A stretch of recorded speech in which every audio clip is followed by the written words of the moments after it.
The Space Coast Daily High School Football Game of the Week comes to you this week from the O-Dome in Merritt Island High School. And we have what we think is going to be a really good matchup between two traditional powers going over the years here in Brevard County. It's the Merritt Island Mustangs hosting the three-time defending state champion Cocoa Tigers.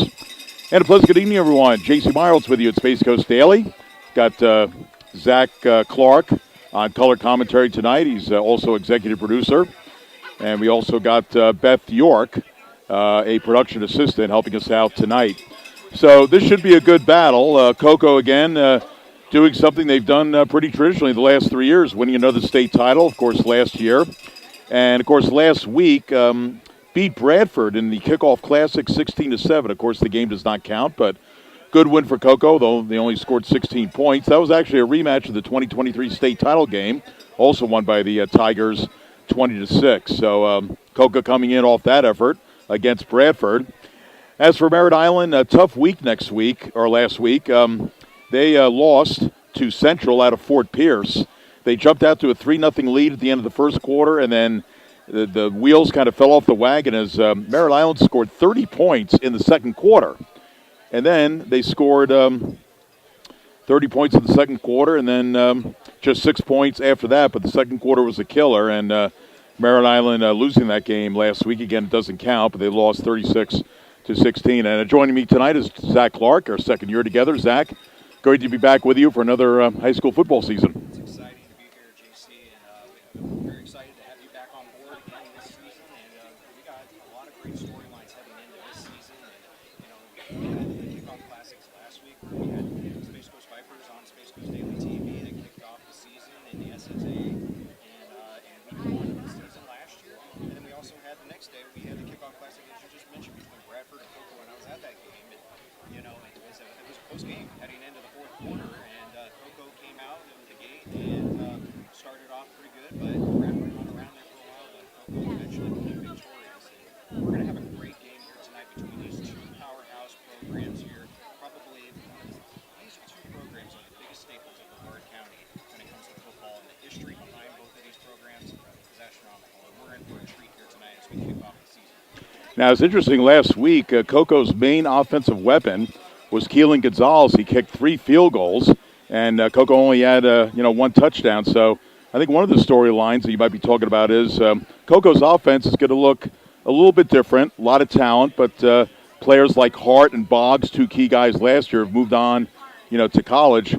But it looks like their defense, Coach Schneider said in a local outlet that this could actually be the best defense he's ever had. And, guys like Hilson, who graduated last year, and some other guys, that's really saying something. It is. Those guys last year are legends in Cocoa world for years to come. And it's hard to replace guys like that. You got the next guys that are coming into the Cocoa Tigers. And you got guys like Chief Smith, the quarterback. They're going to be a big part if they want to be able to do a 4-game. He's going to be very important in the level of the success that the Cocoa Tigers are going to have this year. He needs to have a good year, and he needs to have a good night tonight if he's going to beat the Merritt Island. So, again, this should be a good matchup as the captains are about to take the field for the pregame coin toss. So, again, Merritt Island trying to bounce back from last week. 3-0 lead at the end of the first quarter. They've got a very good kicker in Liam Miller, who opened the scoring with a 40-yard field goal. But after that, it was pretty much downhill. They scored only 13 points the rest of the way. And, again, I don't think Merritt Island is ever going to give up 30 points in one quarter like they did last week to a pretty good Central team. So for Merritt Island, just best that they put that game in their rearview mirror, forget about it, because tonight this will be a great test against the Cocoa Tigers. So picking up the captains for Merritt Island, we've got number 5, Devontae Peterson. We've got number 15, Ethan Holt. We've got number 60, Alex Schaefer. And we got 17, the starting quarterback. And, of course, this name is legendary at Merritt Island, Kevin Verpale. He's about the 6th Verpale that has played at Merritt Island over the years. We'll pick up the Cocoa co-captains here in a minute as they're blocking my view. Tonight's referee is Dwayne Summers, so he's getting the gladiators together and going over the rules, and we'll have the coin toss here in a minute. Well, looks like the rain has passed. We had a bit of a rainstorm as I was driving up here. Not too bad, but looks like clear skies, and hopefully no lightning delays. Those are never fun. I've been involved with those at Florida Tech and a few with Space Coast Daily, and hopefully we'll have a smooth evening as far as the weather. Zach, what do you think? Yeah, it looks much better now than it did about a while ago because we had some storms, we had some lightning, and it was coming down pretty good. But one of the great things about Merritt Island, it looks like Merritt Island won the toss. They will defer, so Cocoa will be receiving the opening kickoff. Okay. But, one of the great things about Merritt Island and their field is it's field turf. So it's not having to deal with too much grass. The conditions out there out on the field are going to be very helpful for the athletes to get some footing out there. Sometimes when you get that much amount of rain very quickly, like we had this afternoon, that can affect players' footing and how the game's going to be, how it's going to go for the whole entire night. But with this field turf, it's going to work out really well. You barely even tell that it even rained. Just talking about that, I think it's really important that all the high schools invest in this kind of turf, and I think most of them have, because it might be costly, but it's going to cost you more if you just have the traditional grass field over the years. It can get real muddy real quickly. So the turf is looking good, and we're looking good, hopefully, for a good game tonight between these two teams. Again, Cocoa going 11-3 last year, and I'll tell you, it's getting tougher and tougher to win a state title as the Merritt Island Mustangs will take the field as the flag bearer leading the charge of the Mustangs over to our right.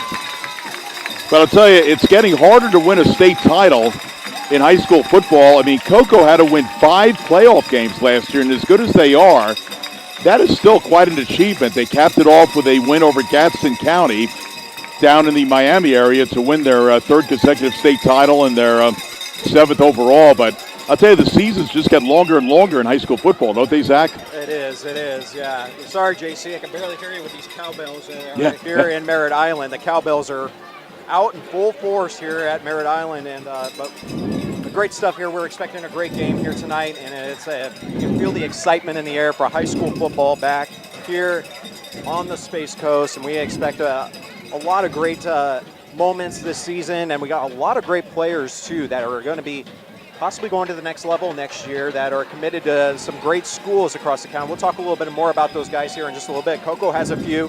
Merritt Island in a couple years is going to have some players that are going to be really looking at some big-time schools. So we've got a lot of great players out here tonight and a great atmosphere. Beautiful night for football here on the Space Coast. A little bit of a breeze, but not too much from Old Glory on top of the Mustang scoreboard. The lights are on, still trying to take effect. Got a pretty good crowd out here, and of course, what is Cocoa High School? Maybe 15 minutes away at the most, depending on traffic, right? It depends on what lights you hit on Merritt Island on the way to 528. Pretty close trip, and of course, Cocoa, 3 state titles in a row. They are pretty well represented over there. Yeah, absolutely. A lot of black and orange. All right, so Cocoa's lining up for the kickoff. Again, I mentioned Liam Miller, 40-yard field goal last week. He is teeing up the ball on his own 40-yard line. And for Cocoa, back deep. On the near side, we got number 1, actually on the far side, we got number 1, C.J. Hester. And on the near side, number 3, Cannon McCarthy, who had a pretty good game last week in the 16-7 win by Cocoa over Bradford. So again, Merritt Island, home uniforms, black with gold numbers. Cocoa, road jerseys, white jerseys, and orange numbers. So here we go. A little bit early, 6:59 Eastern Time. Left foot into it by Miller, very short kick. This one will be returned. Taken by McCarthy at about the 12-yard line and gets hit a couple times. So he returned it about 8 yards and brought it up. Actually, give him about 10 yards. He brought it up to the 23-yard line. So Cocoa will go out on offense. Of course, their quarterback last year was Brady Hart. He has moved on to Texas A&M. So Champ Smith is taking the reins at quarterback, 6'2", 190 junior. 2 pretty good running backs in the backfield. McCarthy just returned the kickoff. He'll be one of the ones in the backfield. And also number 2, Javion Scott.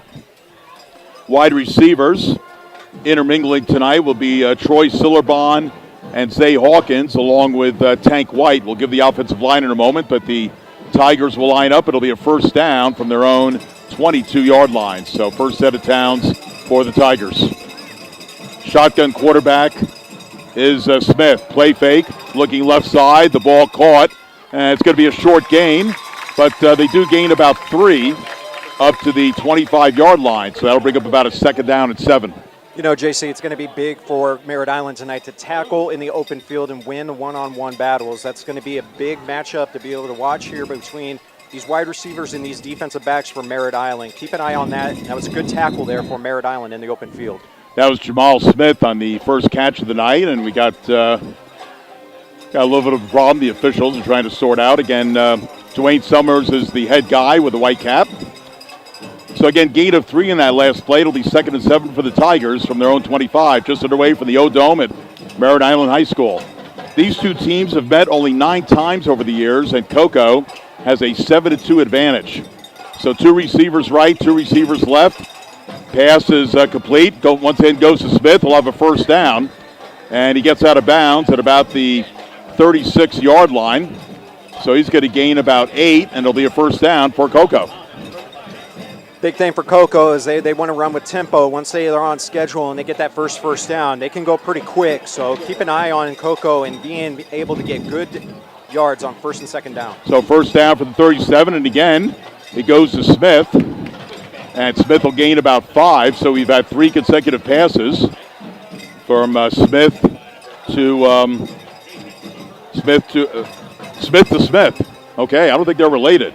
Smith to Smith, that's what we've had. This one goes to a different guy, number 11, up over the 47-yard line. And again, number 11 is Zay Hawkins. So Hawkins, his first catch of the night. He's going to gain about 15, and another first down for the Tigers. So far, so good here for the Cocoa Tigers. The way they're moving the ball is very right on schedule. Everything that Ryan Schneider wants right now. This offense is really running good right now. First down, Merritt Island 47, looking deep down the field. That's going to be overthrown. It was intended for Zay Hawkins. Good coverage there. Really wasn't much real estate to try and make that catch as it was near the sideline, but good coverage by Zachary Olson on the back end. So it'll bring up a 2nd down and 10, and again, no huddle offense. Empty set here for Cocoa. Yeah, they got triple receivers right, 2 receivers left, so 2nd down and about 7. Or actually, 2nd down and 10. All right, shotgun. Smith has it. Quick pass out to the left side, and it'll be caught. And with the spot, they're actually going to lose 1 back to the 48, so loss of 1. And that's going to bring up a 3rd down and about 8. So, once again, shotgun. Again, no huddle offense. So, try and get my good friend Zach Clark in here a few times, but they are right back up on it. Now he's taking his time, that being Smith. So 3rd down and called about 9. Shotgun. Smith. He's looking over the middle. Ball's caught, and a nice hit there, but that's going to be a first down and another catch by Jamal Smith. Already his 4th catch of the night. He got nailed. Got pushed back a little bit, but with the forward progress, he still gets the first down, and that's the 3rd first down on this drive. Nice hit there by Ethan Holt, the safety for Merritt Island. The senior did a nice job, but it wasn't good enough to be able to stop the first down. Triple receivers again, handoff up the middle. First carry of the night for Javion Scott, and maybe gained a yard up to the 35-yard line. So that's the first run of the night. The previous plays were all passes, primarily to Smith and also 1 to Hawkins. So again, double receivers to the right. We got White and Silver's on. Shotgun, 2nd and 10. Smith, screen pass, complete. And goes to number 2, gets nudged out of bounds. That was Javion Scott on the reception. So first screen pass of the night, and we got a flag down. So let's see what's happening here. We'll hear from our referee, Dwayne Summers, holding penalty Cocoa. So cancel that last play, and the Tigers will be backed up. 8:33 to go in the first quarter, no score. Cocoa's got a pretty impressive drive going here. Again, only 1 touchdown last week, 3 field goals by Gonzalez, so they're hoping to do a little bit better this week. The 16 points was enough to win 16-7. 16 points isn't always enough in any level of football, but it was for the Tigers because they played great defense last week. Coach Schneider says this might be the best defense he's ever had. We'll maybe get a taste of that tonight. Shotgun, Smith. He's looking far side, and this one is caught and incomplete. What a hit there. Zay Hawkins had it, and he got nailed, and I think that was Olsen, number 2, with the hit. I thought there might have been some early movement there by Cocoa with those wide receivers taking off a little bit early, but nonetheless, great job there by the Cocoa defense, standing strong, putting Cocoa in a very tough position here at the 40-yard line, 3rd and 15. Yeah, they have to get to the 25. So you are correct, 3rd and 15 from the Merritt Island 40. So Champ Smith, the junior, still kind of probably learning the offense. Again, succeeding Brady Hart from last year, so he's taking a lot of time. It's a no huddle, but he's taking a lot of time in that 25-second shot clock.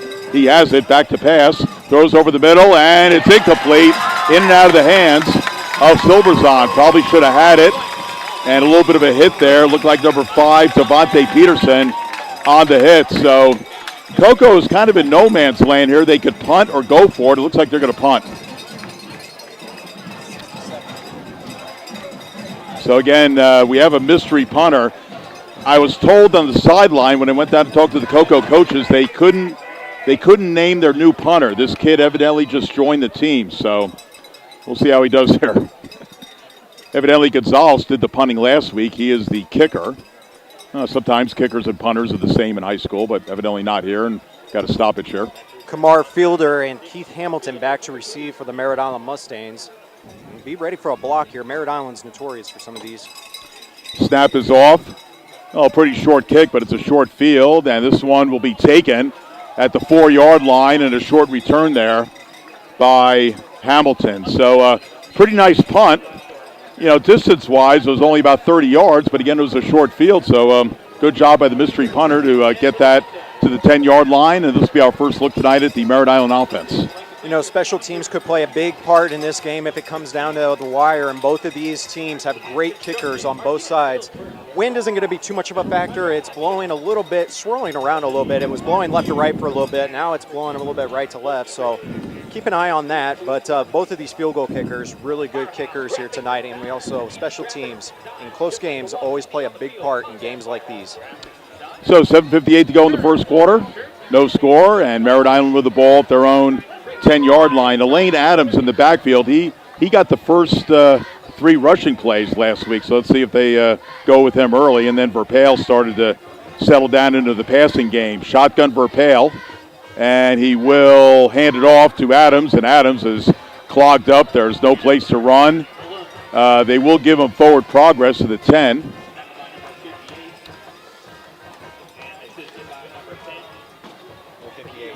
We got a mystery player, once again, 58.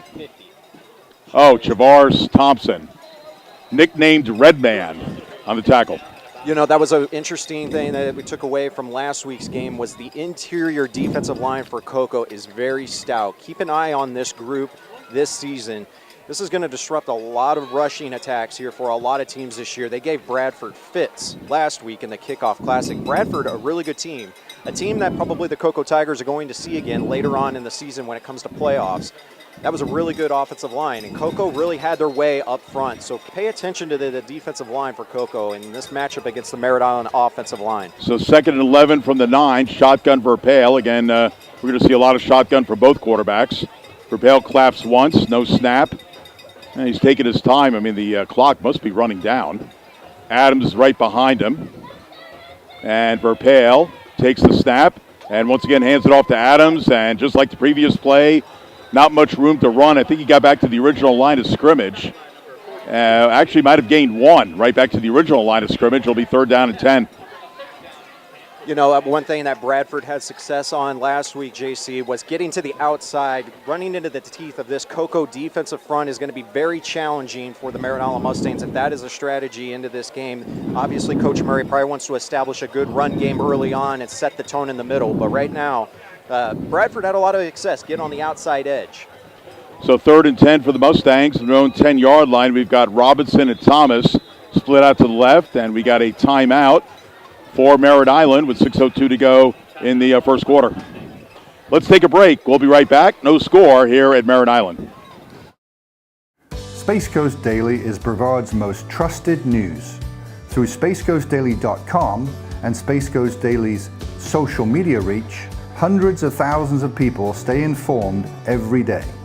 Through Space Coast Daily's unmatched digital reach with the Space Coast Daily's direct mail newspaper and Space Coast Daily, the magazine in print, Our loyal and engaged viewers enjoy free local news they can trust every day, and all at no charge thanks to our successful advertising clients. And also at our special events at Space Coast Daily Park in Vieira, where hundreds of thousands of people see our clients' advertisements. Call today to get your message. All right, welcome back. J.C. Meyerhold, Zach Clark back at the O-Dome. This will be a 3rd and 10 for the Mustangs. Their own 10. Verpale will fake it, play fake. He's in trouble. He's running out to the pocket. He throws, and it's incomplete. Having it briefly was Robinson, but in and out of his hands. So this will bring up a punting situation for Merritt Island. And, this happens a lot on high school football teams. The quarterback is also the punter. So Verpale will... But we got a water break, okay? All right, let's take another break. 5:51 to go first quarter. No score. We'll be right back.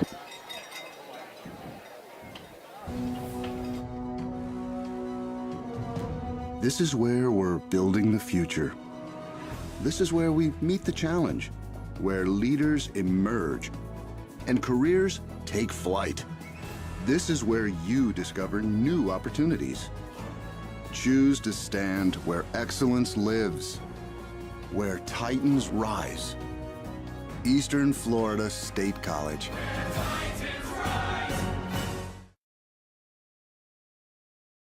Got 8. Durand Guilford back deep. All right, welcome back. We got Durand Guilford back deep for Coco, standing on the 43. And actually, Liam Miller is going to do the punting. I was here at the game last week, watching Merritt Island, just watching. We didn't broadcast, and Verpale was the punter, but it's going to be Miller here. So it's either the quarterback or the kicker that does the punting on a lot of high school teams. So Coco should get some good field position out of this. About 4 yards into the end zone is Miller, waiting for the snap.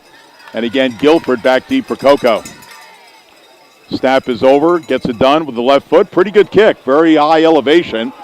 Taken at the 48-yard line, and Guilford is nailed on the 48-yard line. Nice tackle there by Kamar Fielder, who does a little bit of everything for this club. Plays offense, plays defense, and also plays special teams. I can see why.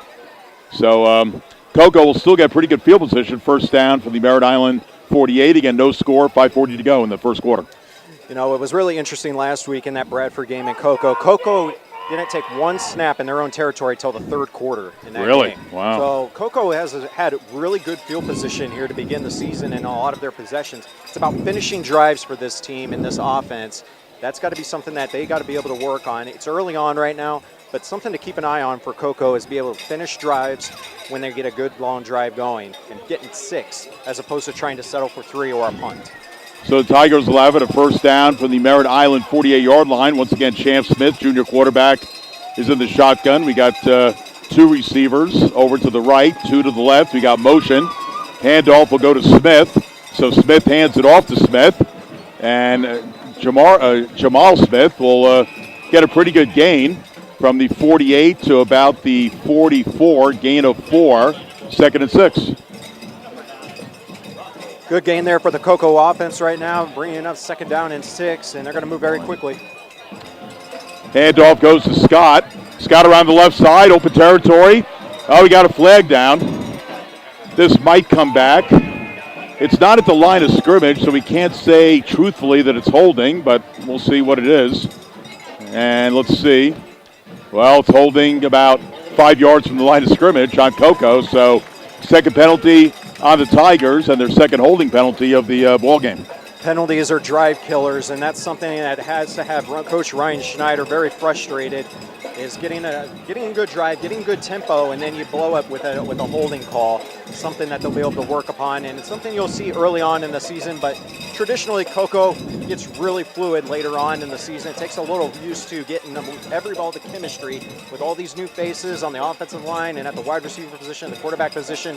These guys are playing together for the first time in a lot of cases in a competitive game for the first time. So yeah, especially on offense, yeah. Takes a little time to be able to get used to how to be able to, when you're going up against somebody that's not one of your teammates in practice. Yeah, again, when you have a new quarterback on the scene, that's always an adjustment as well. So 2nd and 10 for the Tigers. The ball just inside of Merritt Island territory at the 49, and actually they're now going the other way. All right, All right, there was a 5-yard penalty on somebody, Merritt Island. They called holding, but They called holding, but I guess I think we've got mystery theater. All right, anyway, second and 5. Still second down. Yeah. Pass out to the left side. It's Smith. So once again, Smith to Smith. That'd be a good law firm. Up to the 39-yard line. So that'll be very close to the first down, but they're going to be shy by, looks like, about a yard. So 3rd and 1. Very, very curious on that because that was second down when the holding call was made, and they reached. Yeah, it was holding, and then it was something else. But they didn't go back in yards. So yeah, that's right. Well, anyway, 3rd and 1. Holding could have been downfield. Could have been 10 yards from the spot foul. Would have redeemed the second down. And all right, pass to the outlet. It's caught, and that's going to be a first down. And, he's still on his feet. Not very good tackling by the Mustangs as he's pushed out of bounds. And that was the Tank White, who had a big game last week, about 150 yards in receiving. So, again, even though this offense is a little bit new from last year, still evidently some talent out there.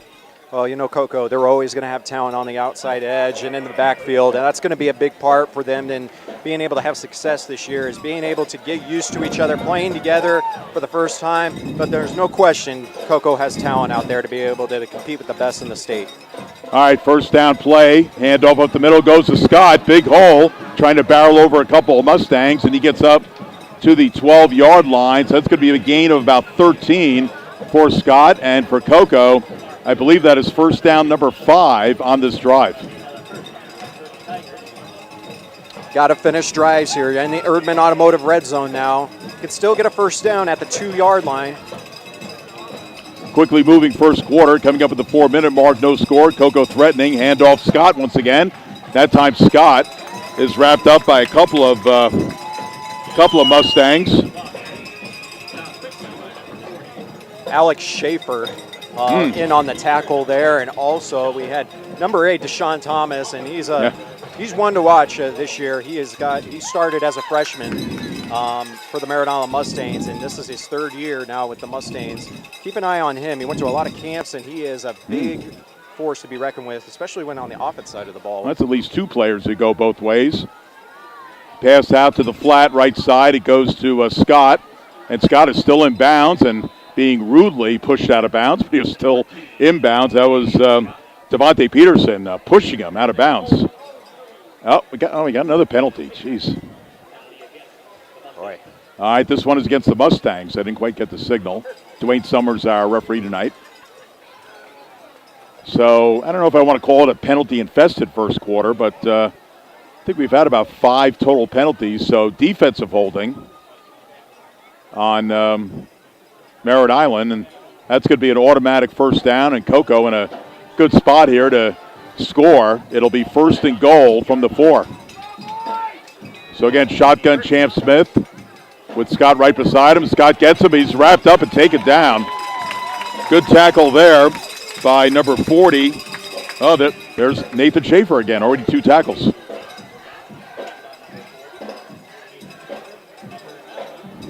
Second down and goal. If Merritt Island could hold Coco to a field goal in this situation, that would be considered a win for the Mustangs. Coco would love nothing more than to punch in 6, and we got a timeout here from Coach Schneider. Got a timeout for Coco. Okay. As Coach Schneider will come out, the UCF grad from 2000. He played quarterback, had a pretty good college career, but then I think he hurt his knee or his shoulder and had to retire. So, he's done a great job taking over for Coach John Wilkinson, who Space Coast Sports Hall of Famer, now up at New Smyrna Beach. But Schneider's done an excellent job with this program and being able to continue the winning ways of the Coco Tigers. You wouldn't expect anything less, but for the Coco Tigers and Coach Schneider, they really got a great coach in Schneider, and going for a 4-peat this year, that is just unheard of in the state of Florida. I don't care what classification it is. That's something to be really proud of. Senator, who's got the 4-peat patent? Isn't Pat Riley, the legendary coach of the Lakers, and he'd have the 3-peat patent. He actually got a patent on it, I think. The 4-peat is still open, I think. So. Yeah, for high school, definitely. Yeah. They could. Now, Schneider, in his first year, I think might have led them to a state runner-up position, either first or second year, and, of course, now 3 consecutive state titles. So what a run. All right, so we got A second and goal from the 4. Merritt Island trying to bat down the hatches here and at least try and hold Cocoa to a field goal. So second and goal from the 4. Again, Scott is right beside Smith. Scott will roll out, or Smith will roll out to the right, throws to the end zone, touchdown. So that's a 4-yard touchdown reception, and let's see, they're going to call it a touchdown. Merritt Island saying he was out of the end zone. The back judge is actually ruling this a touchdown, but the near sideline judge that had the responsibility of the line, they're discussing it right now. Touchdown's going to hold, so. Okay. It was knocked out a little bit late, but he already had planted his feet and already made a football move to get his feet in bounds, had control when he caught the ball, and then it was swatted out after he had control and was in the end zone. So touchdown holds, and Cocoa strikes first. So Smith to Silver's on 4 yards. And on for the extra point is Keelan Gonzalez, who again had 3 field goals and an extra point last week. The kick is up. The kick is good. So timeout of the field, 2:40 to go in the first quarter. Cocoa is struck first, and they lead it by the score of 7-0. So we'll take a break and be back. This is Space Coast Daily. This is where we're building the future. This is where we meet the challenge, where leaders emerge and careers take flight. This is where you discover new opportunities. Choose to stand where excellence lives, where titans rise. Eastern Florida State College.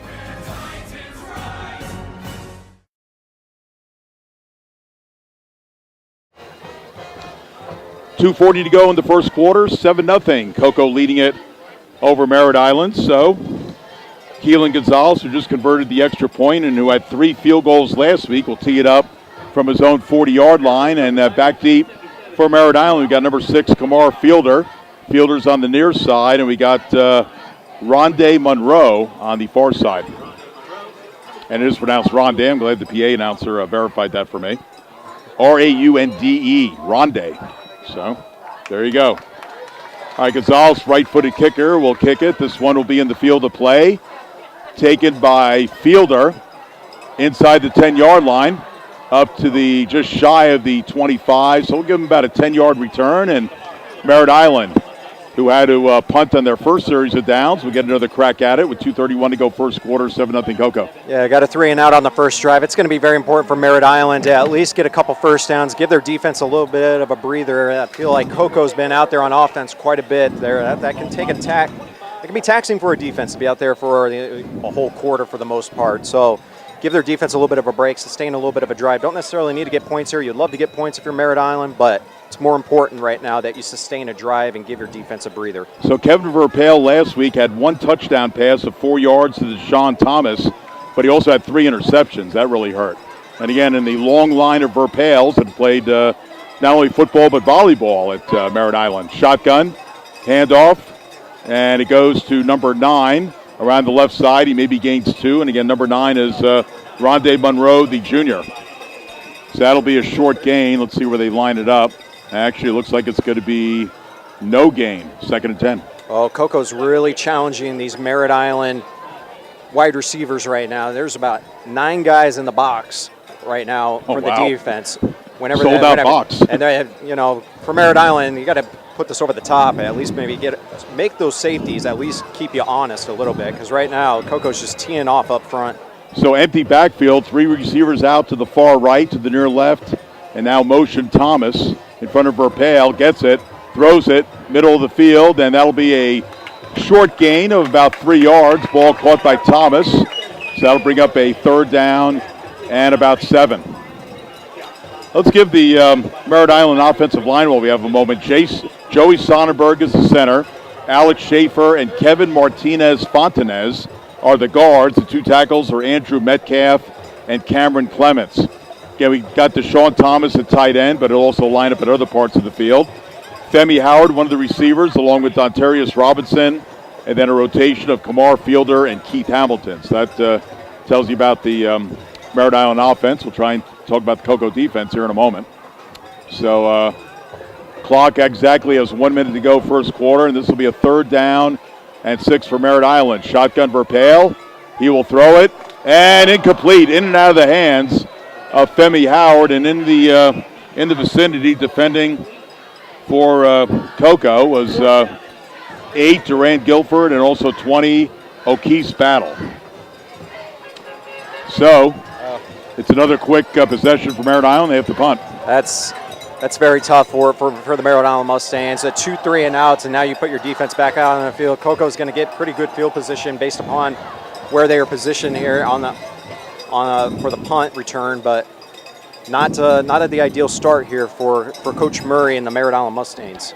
So unlike the first punt, Miller will have a little bit of breathing room as he stands on his own 14-yard line. We have number 8, Durant Guilford, standing on his own 33, about to receive the punt. Snap is good, and Miller takes his time, and a pretty good kick. Once again, good elevation up over the 40. He's going to get him a 10-yard roll up to the 26-yard line. So calculating the punt really quickly. 21 and about 20. That's about a 41-yard punt, assisted by a 10-yard roll. So good punt by Miller, and Cocoa will have pretty good field position, but they will be in their own territory at the 26-yard line. So clock stopped 38 seconds ago in the first quarter against 7-0 for Cocoa. So again, the Tigers coming off an 11-3 season. Merritt Island coming off a 7-4 season. Made the postseason, but went 1 and out. All right, shotgun. At quarterback again is Smith. Throws it out to Scott. And Scott will get a short gain up to about the 29-yard line. We got 25 seconds to go first quarter. That might be the final play of the quarter, although Cocoa will try and get a playoff here. You know, JC, you mentioned the schedule last year for Merritt Island. Merritt Island, it wasn't because they were getting blown out. Every single game that they lost was by a combined score 20 points. So 20 points was the difference between all other losses. I think they had all three, close losses. I think they had 3 17-14 games. I think they won 2 of those. So kind of low scoring affairs, and some of them hand off to Scott. That will definitely be the final play of our first quarter. Scott with a pretty good run of about 8 yards, and that will conclude the first quarter. So quickly moving first quarter is over. That took only about 28 minutes. So timeout of the field, 7-0 Cocoa. At the end of 1, we'll pause and be back. This is Space Coast Daily. Space Coast Daily is Brevard's most trusted news. Through spacecoastdaily.com and Space Coast Daily's social media reach, hundreds of thousands of people stay informed every day.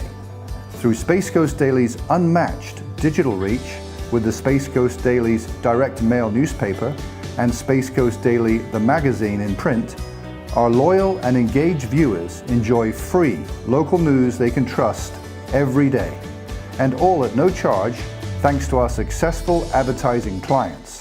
And also at our special events at Space Coast Daily Park in Vieira, where hundreds of thousands of people see our clients' advertisements. Call today to get your message seen on Space Coast Daily and take your business to new heights. Get launched with Space Coast Daily. Call 321-323-4460 today. All right, welcome back to the O-Dome. We are at Merritt Island High School. Again, J.C. Meyerholtz along with Zach Clark and also Beth York, our production assistant.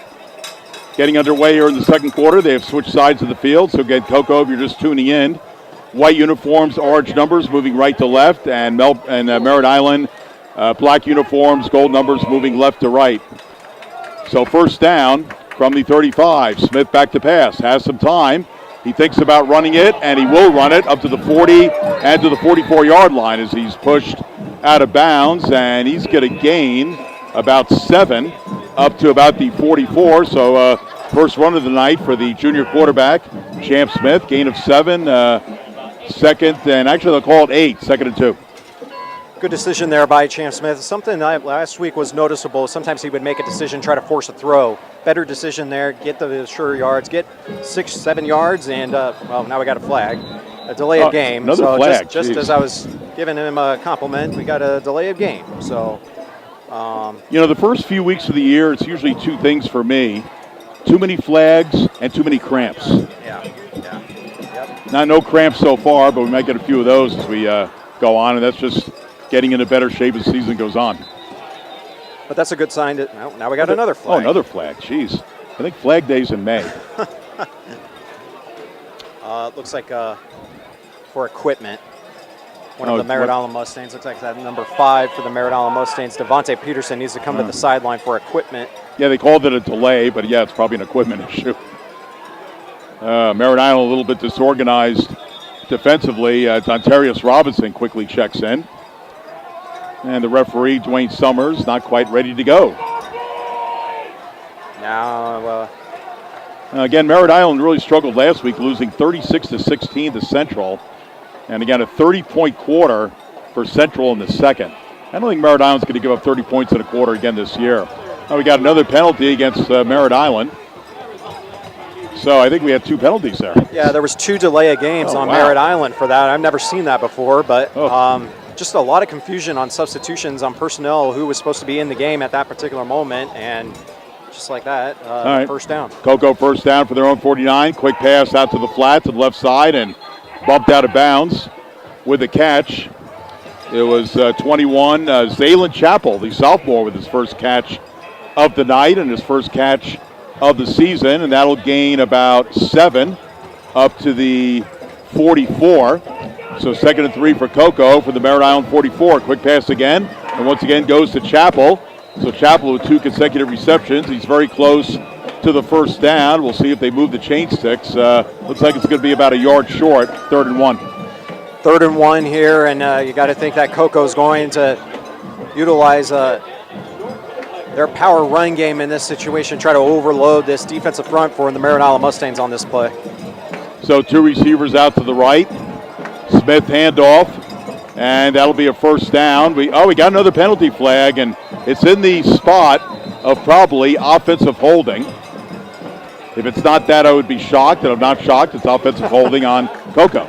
That's the 3rd holding penalty I think they've had. It's Flag Day here at Merritt Island on August 22nd. We are getting a lot of flags here. Or dirty laundry. The dirty. Yeah, either one. I hope it's just flags. I'll try to hold off on too many cliches tonight. There you go. But I'm fired up for another football season. I believe this is my 4th with Space Coast Daily. I want to thank Mr. Palermo for giving me the opportunity to come back and all the gang at Space Coast Daily. All right, so back to one of the original spots. Cocoa on their own 49. This will be 3rd down and about 10. Once again, shotgun is Smith, and he is taking his time, making sure the troops are lined up correctly. Scott is right beside him.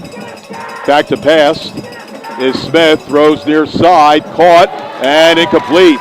Knocked out at the last minute by number 15, Ethan Holt, and he is one of the players that Coach Tyler Murray highlighted defensively this year coming in, that Ethan Holt would be a good player on defense, and a good play there.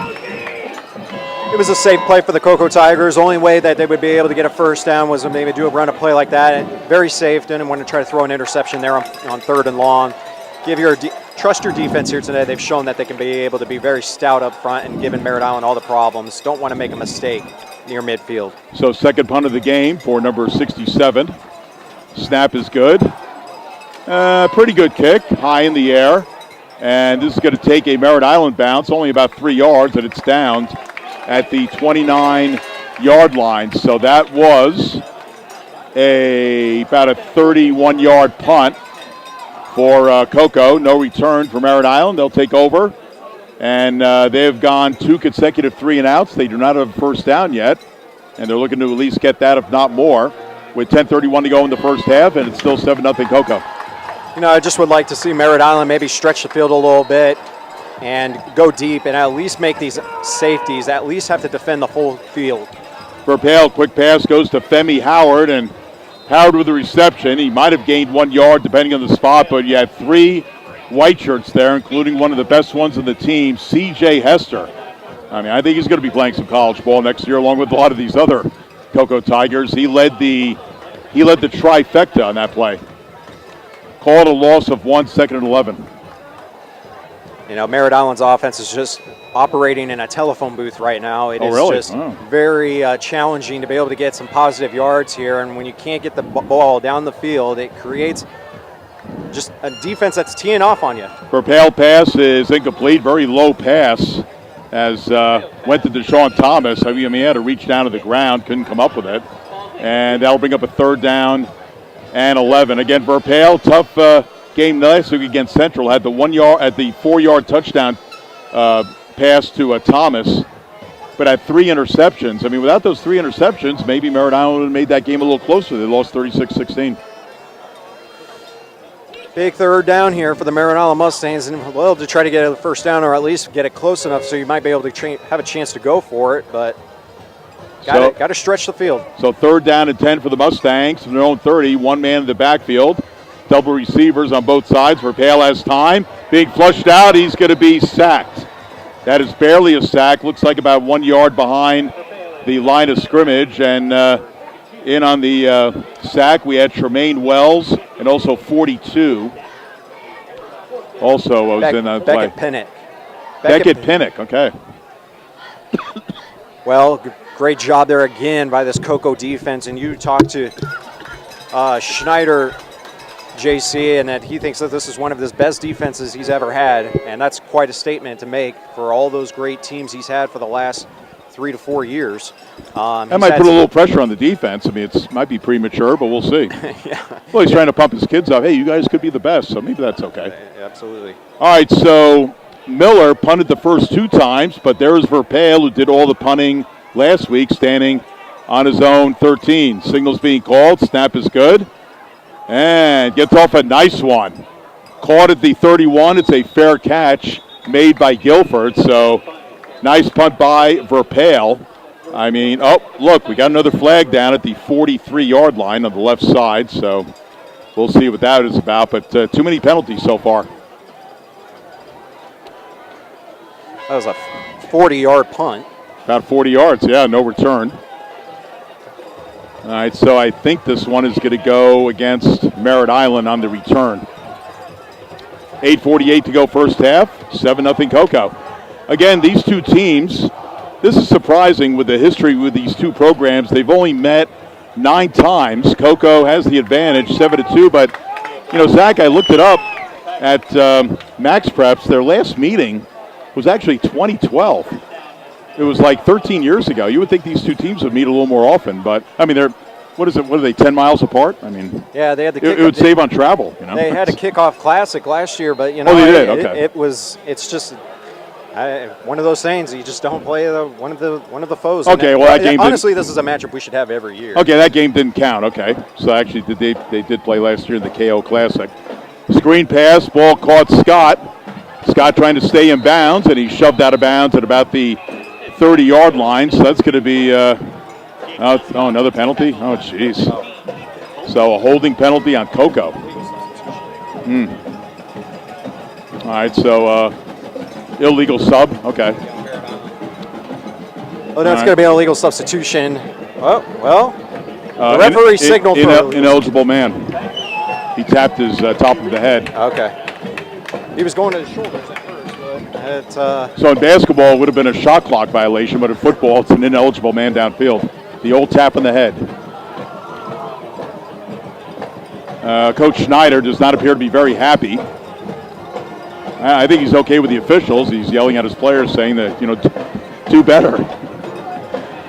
Whether it be holding calls, illegal man downfield, Yeah. It's just been one case after another where penalties just killing the Cocoa drives and keeping Merritt Island relatively in this game for not getting any first downs yet in this game. So the line of scrimmage is the 12, first down for Cocoa from their own 12. Shotgun, pass over the middle, caught. That'll easily be a first down. That'll be up to the 30-yard line. That'll be a gain of about 19. And a first down for Cocoa. That was Jamal Smith on the catch. I think for Smith, that's about his 5th catch of the night. He had 3 really early in the game, and now another one for him. Again, no huddle offense, so we're trying to keep up here. This is a fast break offense. Handoff goes up the middle and to the left, and man taken down is Cannon McCarthy. Good swarm tackling there by the Mustangs. Well, the Merritt Island defensive front's getting pretty good push up front, doing a nice job of being able to stifle the Cocoa rushing attack for the most part.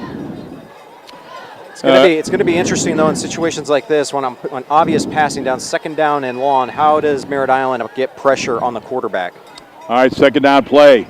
Pass by Smith is, I believe, incomplete. Yeah. Incomplete, intended for Zay Hawkins. So second target on Hawkins tonight, and that'll bring up third down.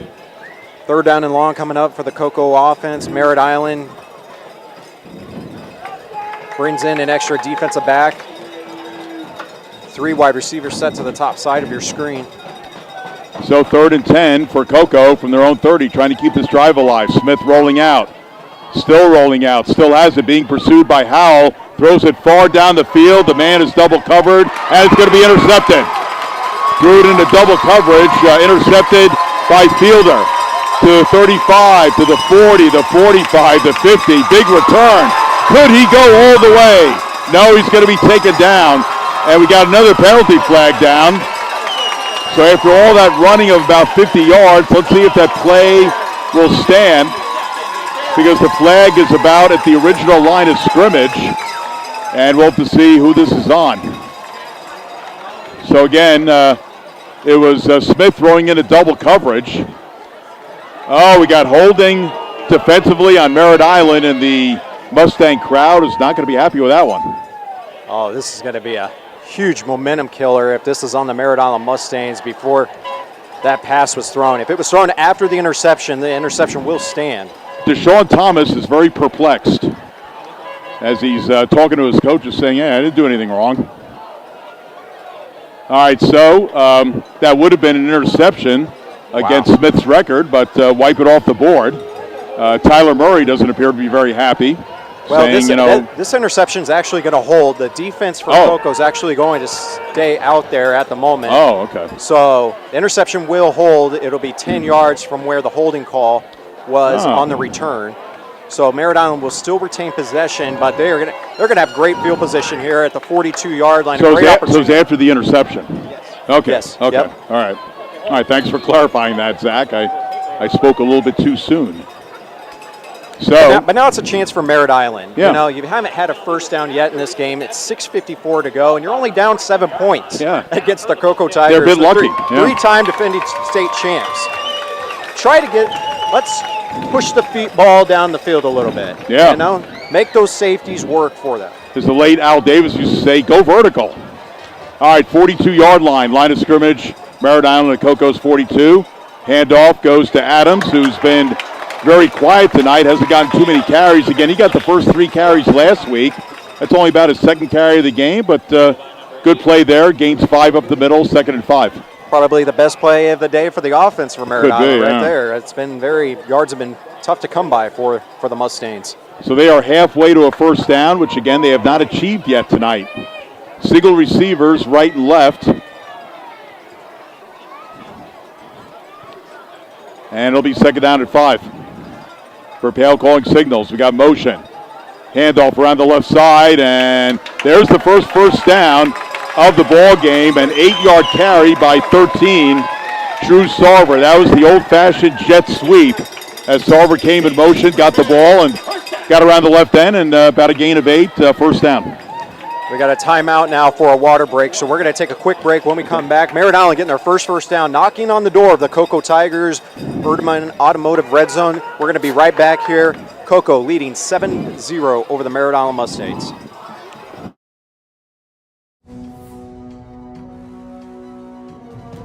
This is where we're building the future. This is where we meet the challenge, where leaders emerge and careers take flight. This is where you discover new opportunities. Choose to stand where excellence lives, where titans rise. Eastern Florida State College.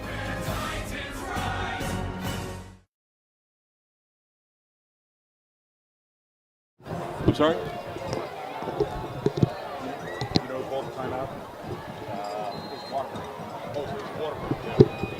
All right, welcome back. So Cocoa's still with it.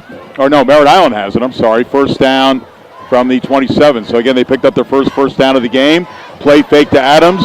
Pass out to the left side. It goes to Howard, and Howard has stood up, and he is driven back. Nice tackle there I think we're going to be calling his name a fair amount tonight, C.J. Hester, on the Cocoa defense.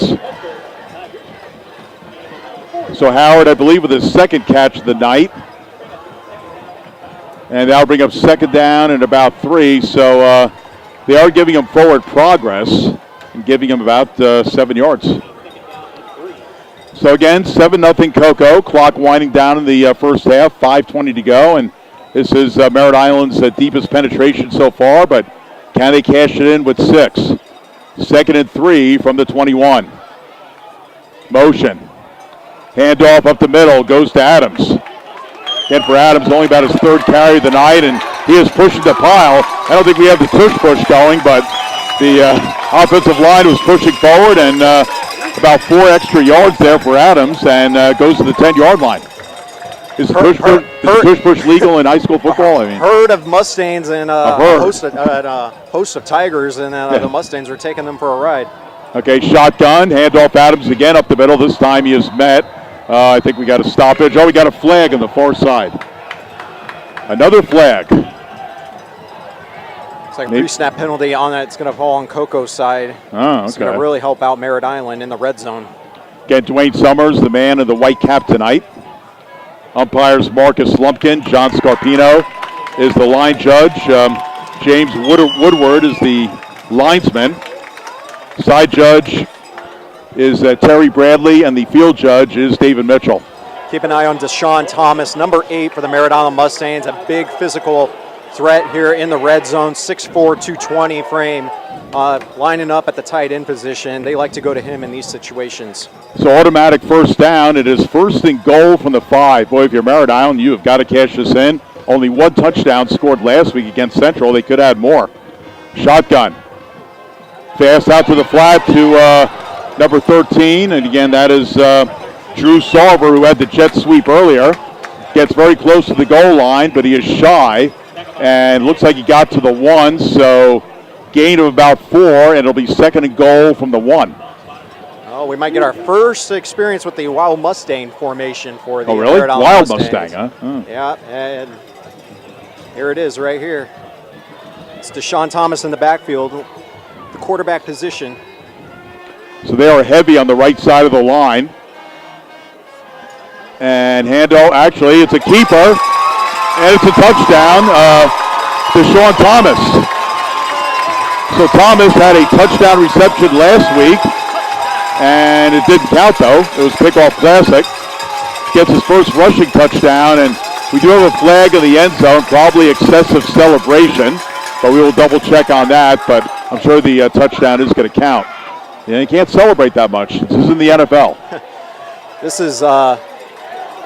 is awaken the student section here for Merritt Island. Merritt Island feeling really good right now. It was just what the doctor ordered for the Mustangs, and we got ourselves pinning this extra point, a tied game. Okay, misconduct on Merritt Island, so that'll be assessed in the kickoff. So good news, the touchdown counts, but you hate giving Cocoa any favors, even on kickoffs. So we'll wait for the kickoff here in a few minutes, but they're probably going to get pretty good field position. So Liam Miller is on for the extra point. 2 for 2 on extra points last week, and he drills this one, and it is good. So we have a tie ball game, ladies and gentlemen. Thanks for watching tonight. We hope you stay with us. 3:52 to go in the first half. It is Cocoa 7 and Merritt Island 7. So we'll take a break and be back. This is SpaceCoastDaily.com. Space Coast Daily is Brevard's most trusted news. Through SpaceCoastDaily.com and Space Coast Daily's social media reach, hundreds of thousands of people stay informed every day. Through Space Coast Daily's unmatched digital reach with the Space Coast Daily's direct mail newspaper and Space Coast Daily the magazine in print, our loyal and engaged viewers enjoy free local news they can trust every day, and all at no charge thanks to our successful advertising clients. And also at our special events at Space Coast Daily Park in Vieira, where hundreds of thousands of people see our clients' advertisements. Call today to get your message seen on Space Coast Daily and take your business to new heights. Get launched with Space Coast Daily. Call 321-323-4545 4460 today. All right, welcome back. The Merritt Island crowd is awakened. They got the beach balls and the lifesavers going in the air, so they're having a good time. Wasn't much to cheer about until that last touchdown against Thomas with a 1-yard touchdown run. And we are tied up at 7 as Liam Miller tees the ball up. And he tees the ball up at his own 25. So, again, that was a 15-yard penalty on the misconduct, which was probably excessive celebration. So Coco probably is going to get pretty good field position here as everybody has moved up about 10 yards. So Miller, left-footed kicker, gets his foot into it, kicks it middle of the field, and it gets past Hester. He'll pick it up at the 13, up to the 20, 25, 30, 39-yard line. So considering that ball got by Hester, he still returned it about 26 yards and got a little bit of a problem near the Merritt Island sideline, but it's quickly taken care of. And Coco will get good field position. So C.J. Hester, another guy that does a little bit of everything, plays great defense, and he was actually one of the people on that kickoff, and he returned it about 26 yards. Good field position here for the Coco Tigers. How do they respond after facing a little adversity on that drive and, get the ball at the 38-yard line, 3:39 to go, still an opportunity for them to be able to get some points up on the board before half. As a reminder, Merritt Island will be receiving the second half kickoff. All right, so shotgun, Smith gets it, throws it far side, it's caught by Smith. So again, Smith to Smith, that combination has worked pretty well tonight. I think for Jamal Smith, that was about his 7th catch. Again, the first 3 catches of the evening went to Jamal Smith. So he's having a pretty good ball game, catching the ball. That's a gain of about 5. 2nd and 5 for Coco. Again, no huddle offense. 2nd and 5 for the 43. Oh, we got whistles. Yeah. Merritt Island didn't like the formation that they were in. They were a little bit out of position. So a good time out there for the Merritt Island Mustangs. And for Coco right now, 3:14 to go. Approaching midfield at this moment. How did they respond with a little adversity? Last week we saw them when they were faced with a little adversity, they responded nicely, but they were only settling for field goals. I think in a game like this, you're going to have to get touchdowns to be able to win this game and not settle for field goals in games like this. This is going to be a really good game coming down the stretch, and we stay tuned for the halftime show that we'll have here. We got a great halftime performance for the Merritt Island Mustangs, so stay tuned at halftime. We'll be able to give you a full coverage on the halftime performance. Okay. Well, there are 2 things I want to point out. I'm going to do this in a certain order. So I'm smelling barbecue tonight here in the press box. Nobody does it better than Merritt Island when it comes to taking care of us and taking care of the staff up here. But it looks like the pulled pork is on the menu, and you and I will devour a fair amount of that. The other thing is Orville Susan and Steve Wilson. I want to wish them a speedy recovery. Is it okay if I do that? 2 good guys who I've known for over 20 years.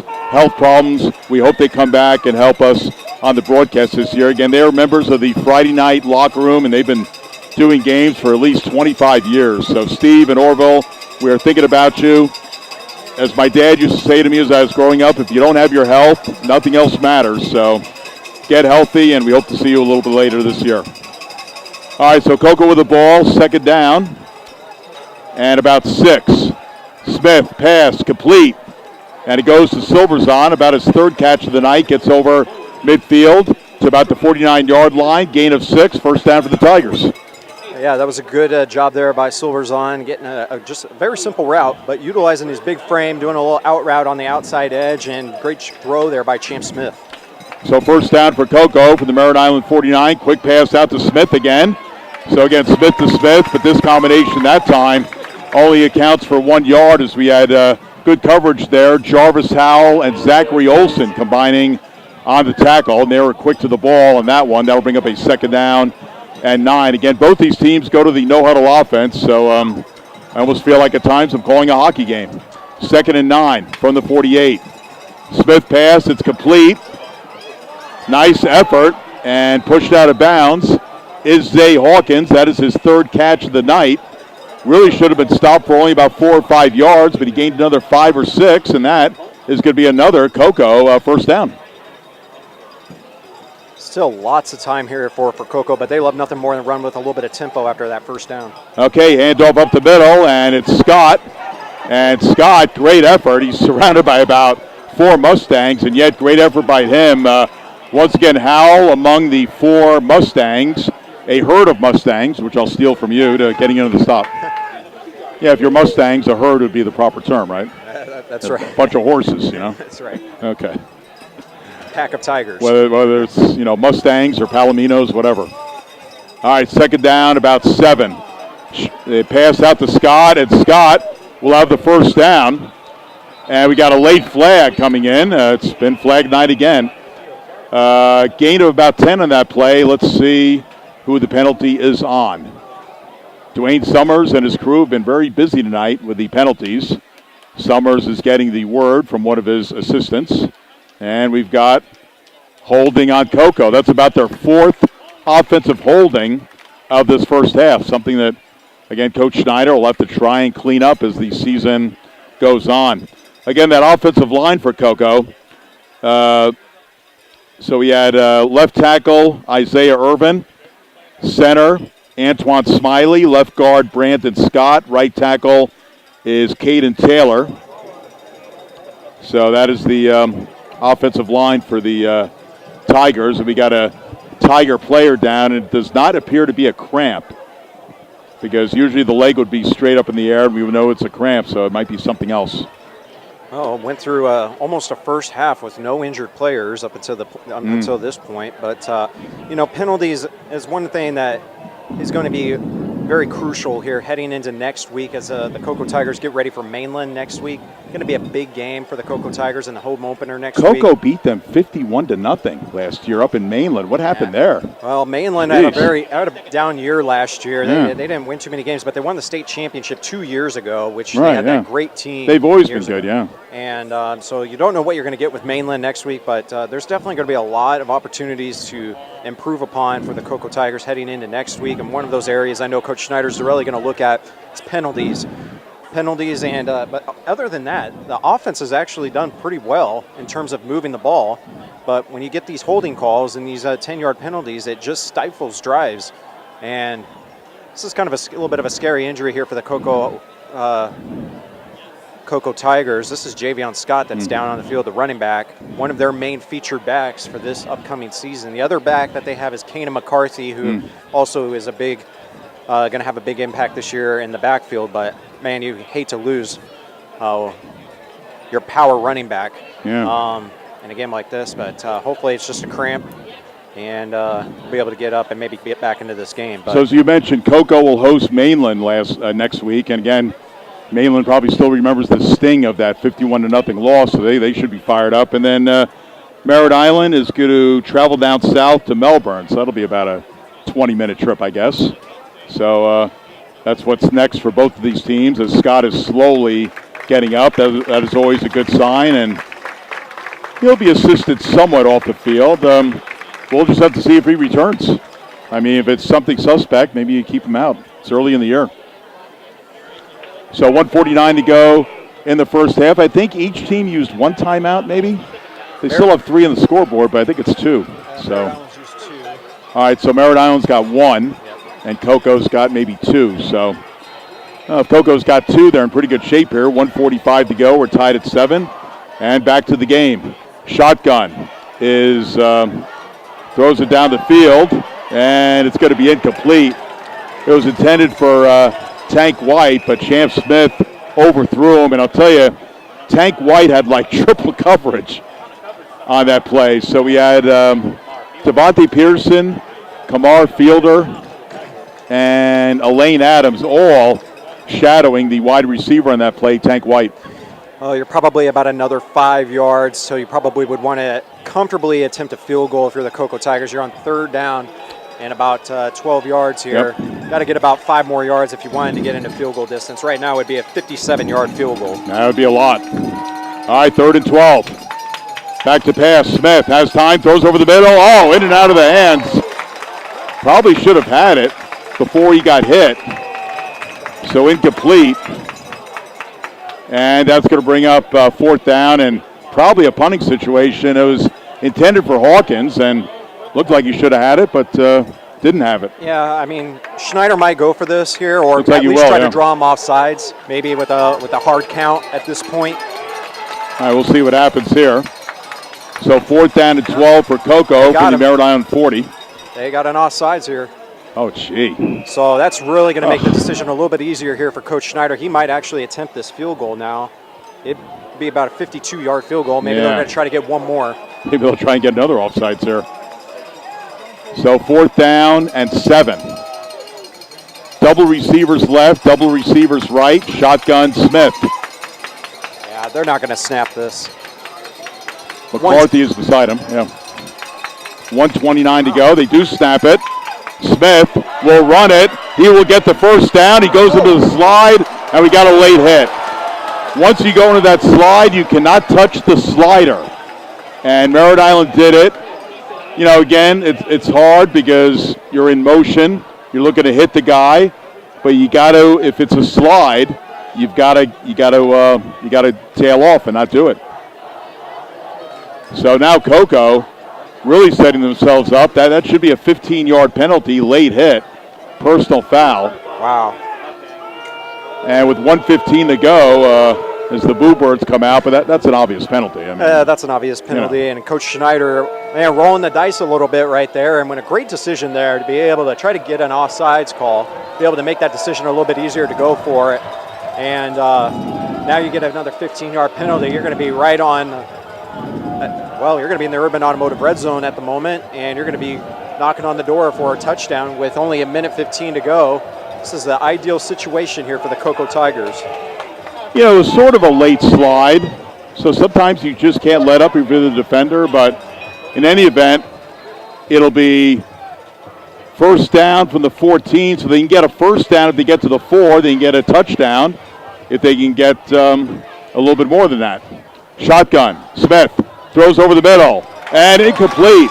A lot of balls have been in and out of the hands of receivers of both teams tonight, and that was Tank White, who probably should have had it, and didn't have it. Definitely beat his man there. He was open. The throw was a little bit off, but that ball should have been caught there by Tank White. I think he would even admit that's a ball that needs to come down with. If it touches your hands, got to be able to reel it in. So 2nd and 10 from the 14. Again, they can get a first down if they can get to the 4, but they want the touchdown here.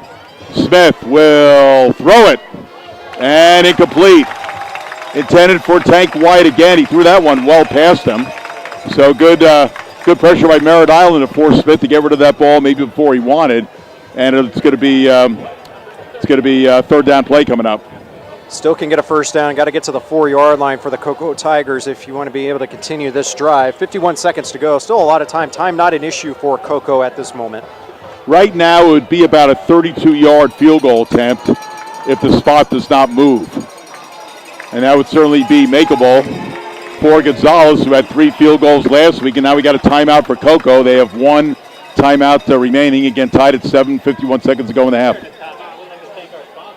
51 seconds to go. We want to make sure we thank our sponsors. You know what? Let me do that. Thank you. Erdman Automotive Red Zone, Health First, All Points, Forever Young, that great Rod Stewart song, Forever Young of Merritt Island, and Eastern Florida State, the Titans. Like Coach Carr there, and does a great job as the athletic director. You know, I got a great relationship with him. We had an interview with him on the Space Coast Daily Show this past Thursday. Coach Carr likes to do interviews. He's great, though. Aired on 1060 Wixie and on our weekly show on Space Coast Daily. Every Thursday we have the Space Coast Daily Show where we feature one interview and prominent members in the community. It doesn't have to be sports. It could be anybody. But we had a great interview with Jeff Carr when the job he's done at Eastern Florida State College in the athletics department is amazing. Him and Dr. Ritchie down at Eastern Florida have done an excellent job at Eastern Florida, and we thank you for their great support. Well, the growth of that college, kind of like the growth of Florida Tech, both colleges have been growing like crazy.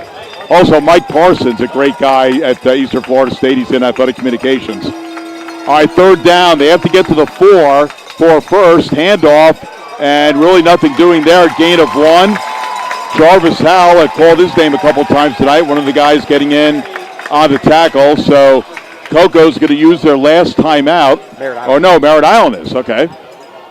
Yeah, Merritt Island's thinking, 40 seconds left to go. He got a 4th down here. He got an opportunity maybe to get a good return after if Coco nails this field goal, maybe to try to get 3 points on the board. They also got a great field goal kicker in Liam Miller as well. But for Coco. This is a little bit of a chip shot field goal here for Keelan Gonzalez. He nailed 3 field goals last week, and this is right within his range.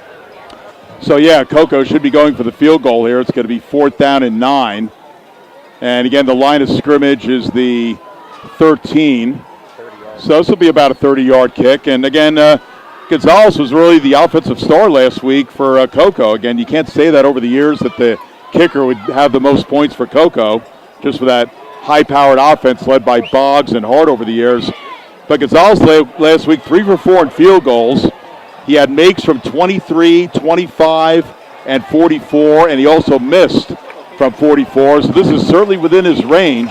This will be a 30-yard attempt with 40 seconds to go in the half to try and give Coco the lead. The snap is good. The kick is up, and the kick is good. And Coco, there are no flags, by the way. The kick is good, so 30-yard field goal by Keelan Gonzalez has given Coco the lead.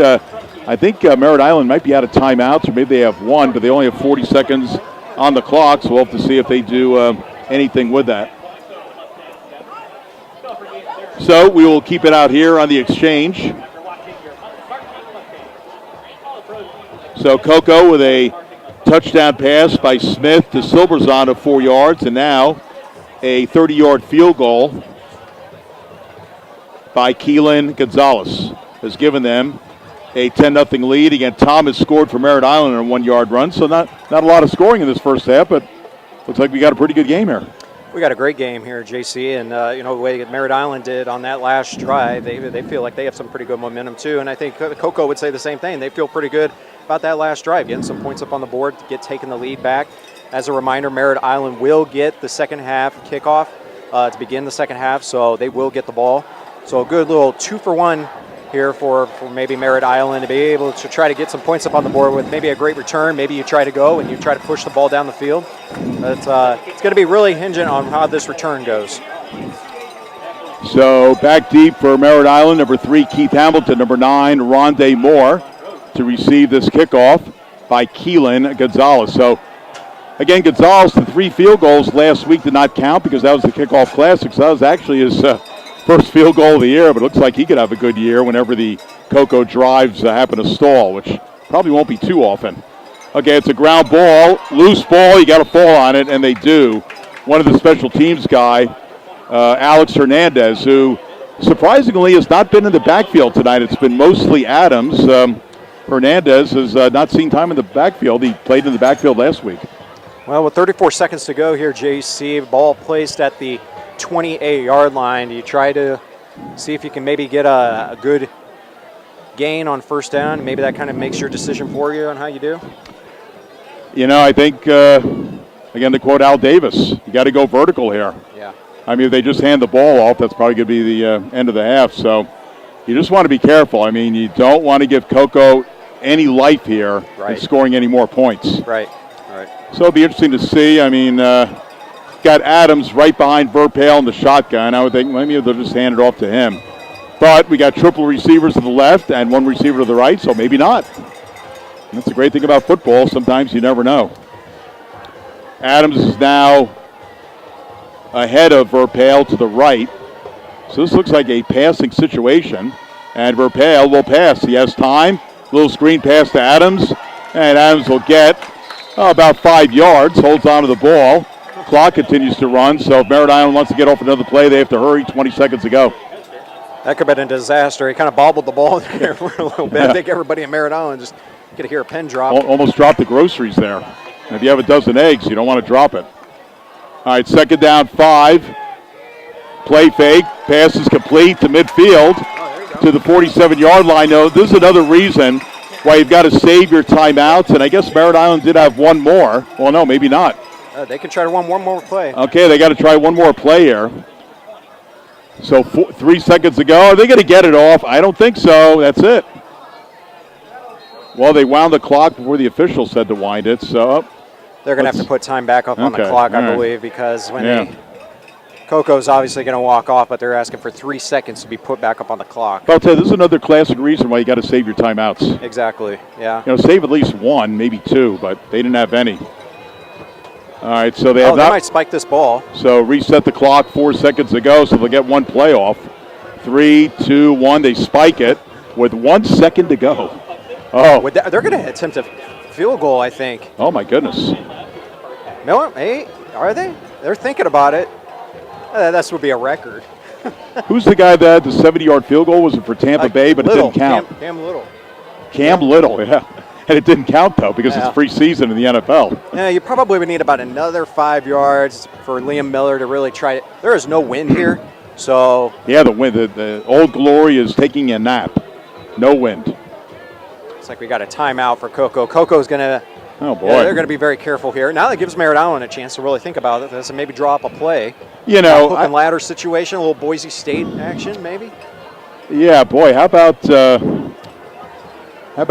Dan Marino to Clayton, Mark Clayton? Remember that play against the Chargers in one of the greatest playoff games of all time, won by the Chargers, I think, at overtime in like 1982, which when I was a much younger man. That was before my time. So. Yeah, yeah, it was. I think it was Marino to Clayton, and it was a hook and lateral, and it was right at the end of the first half. So if you have a hook and lateral play in your playbook, this would be the time to unveil it. It would. It would. I mean, you would only use it once, maybe a season. Well, we'll see what they do here. Or you can just throw it deep and maybe hope for a flag. You got one of the biggest men on the field up there is Deshaun Thomas, number 8. Keep an eye on him. Tallest guy on the field. So prevent defense, to say the least, for Coca. They only have 4 people rushing, and everybody else is like 15 yards down the field. All right, back to pass for Pale. Throws a screen. It's incomplete. It was intended for Monroe, and that will be the half. So I was kind of surprised. Maybe they're looking for a lateral play on that last play, but the pass was incomplete. So at the end of the first half, we got a good one here at the O-Dome in Merritt Island High School. It is Coco 10, Merritt Island 7. We'll take a break. Stay tuned for the halftime festivities, which will, I think, mostly include the Merritt Island band as they're making their way down to the field. So 10-7 Coco. We'll be back in a few minutes. This is Space Coast Daily. This is where we're building the future. This is where we meet the challenge, where leaders emerge and careers take flight. This is where you discover new opportunities. Choose to stand where excellence lives, where titans rise. Eastern Florida State College.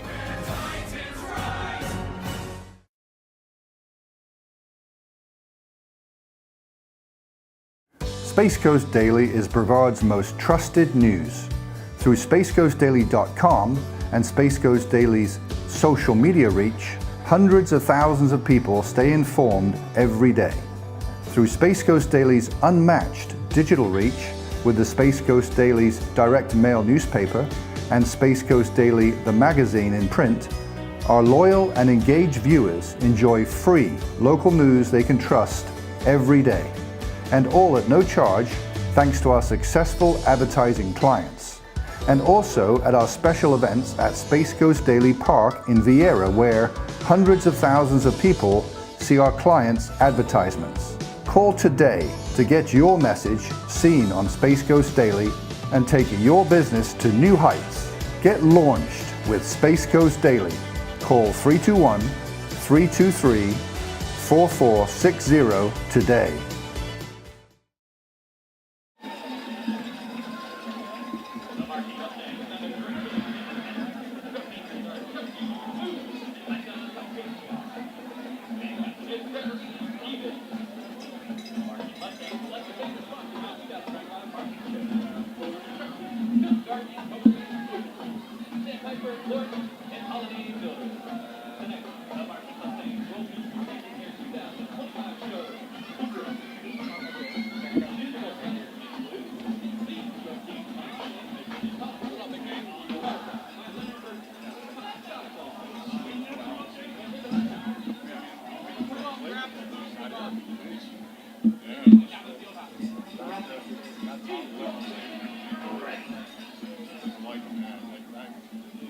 I deal with them all right, but a little bit of an ego.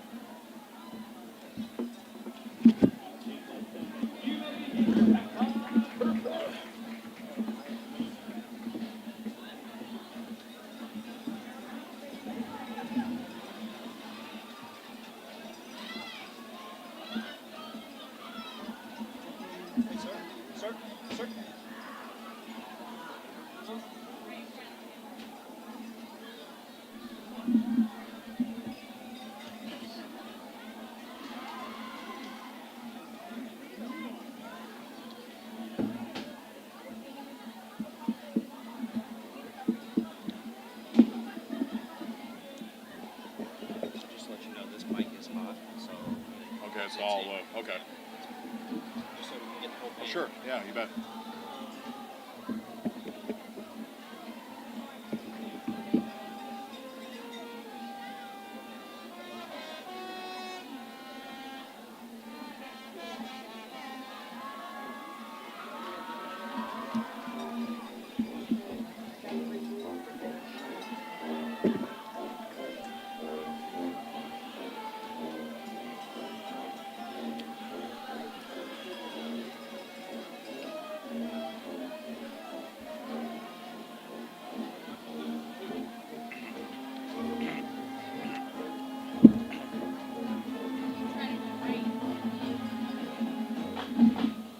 Shit.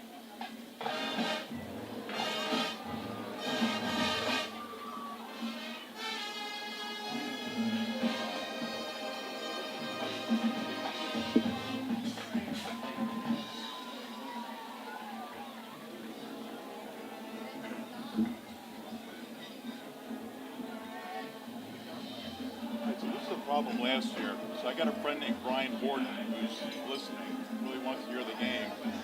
Still no access to watch or listen to the game. So is he on the wrong website, you think? Or what? It's on Facebook and YouTube. That's where it goes. So it's at Space Coast Daily / Facebook? It's facebook.com/Space Coast Daily. All right, I'll And it's in the feed on our page and it's in the story. This one's in the story.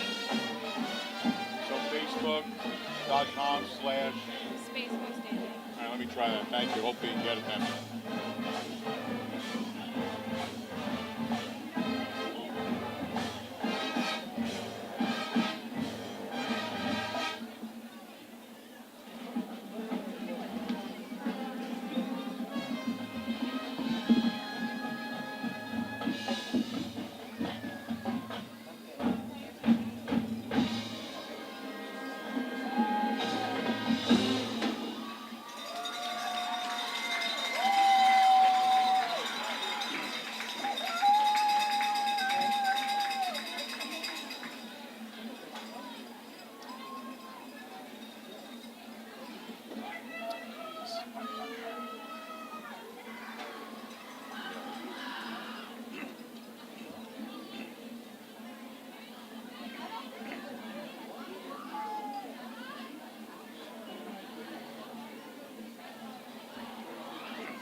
It's probably his course.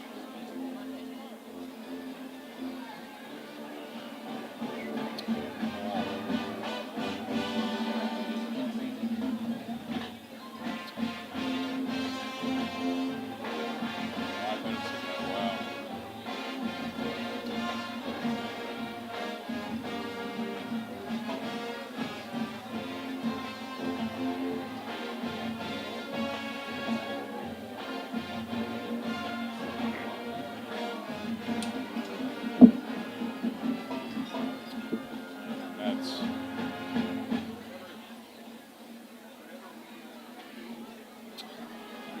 Royals over the Tigers, 4-0 Astros.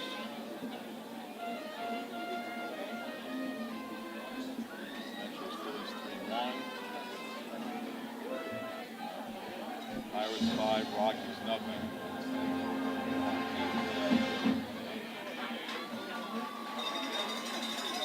That's 4-1. Gee, can you hold the lead, please?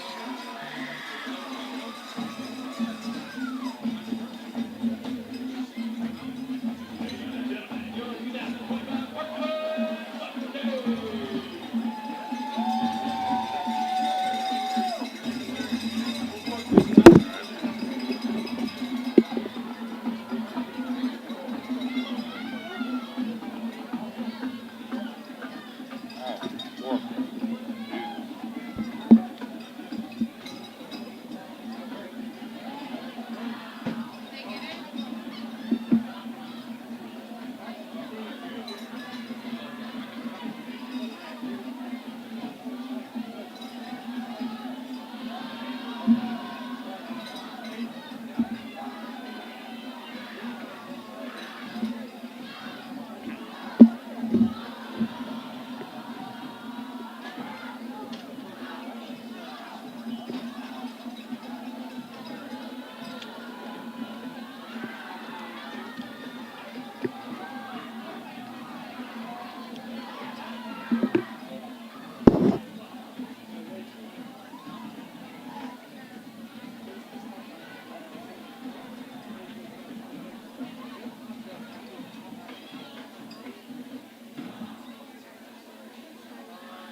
Look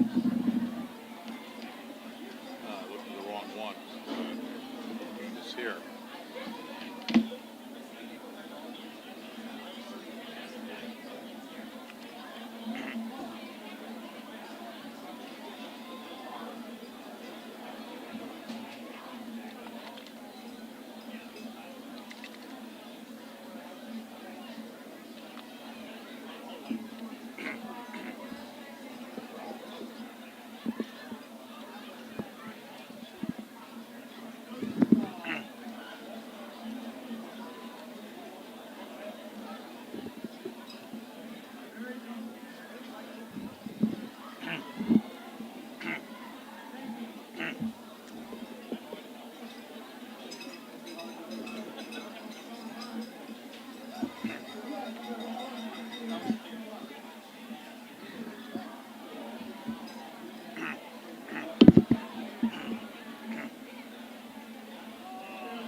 All right, welcome back to Merritt Island High School. I'll be joined by Zach Clark here in a few moments, but let's wrap up the first half scoring against Cocoa, leading it over Merritt Island 10-7. So Cocoa opened up the scoring. 2:40 to go first quarter. Smith to Silverzon. 4-yard touchdown reception by Silverzon. Extra point good by Gonzalez, and Cocoa had a 7-0 lead at the end of one. And then Merritt Island tied the game up with 3:52 to go in the first half. Deshaun Thomas, their outstanding running back, receiver, all-around good athlete, a 1-yard touchdown run. Extra point was good by Miller. And we had a 7-7 tie, and we thought maybe that would be the halftime score, but the Tigers able to get a late field goal with 40 seconds to go by Keelan Gonzalez, a 30-yard field goal. Again, he had 3 field goals last week, but none of them counted because that was the Kickoff Classic. But looks like he'll be having a good year kicking field goals. Of course, Coach Schneider would rather score touchdowns, and we'll just see what happens. Is this Cocoa offense different from last year? No more Boggs, no more Hart, no more a few other people. New personnel. Looks like they're talented, but only 10 points in the first half. So both teams are back on the field. Again, Merritt Island won the toss in the pregame, but they deferred, and they'll be receiving the kickoff in this second half. Again, looking ahead to next week for both of these teams, I misspoke. Merritt Island is going to host Melbourne next week. So that'll be here at the O-Dome. We might be here. We might be back here again. Well, we're still deciding on what game to do next week. And as far as Cocoa, they will host Mainland. And again, Mainland, I think, is looking forward to that rematch because the Cocoa Tigers went up to Daytona Beach to Mainland, to that beautiful stadium that Mainland shares with Bethune-Cookman. And Cocoa spanked them 51-0. And Mainland won the state title 2 years ago. Had a bit of a down year last year, and of course Cocoa 3 consecutive state titles. So we'll be somewhere next week. We'll let you know. Please consult spacecoastdaily.com. We'll let you know. All right, so Cocoa is going to kick it off. It's Gonzalez teeing the ball up at the 40-yard line. And here we go with the second half.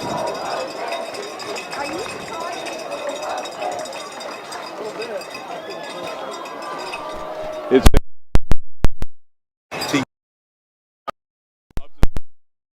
and just side the 20-yard line, a 19-yard return. And by Rondé Monroe. So Merritt Island will take over first down from their own 19-yard line. They got 10 seconds. Again, surprisingly, these two teams have been around. They've only met 9 times in their history. And Cocoa leads them. Mustangs will start. First down. They played the kickoff Ball spots on the 20-yard line. Technically, the last regular season game was 2012, and Cocoa won that game 17-0. Both of these two teams did not play a kickoff classic next year. They'll meet again, and if they do. Cocoa. It's great with these two schools barely 15 miles apart to get together on a regular basis.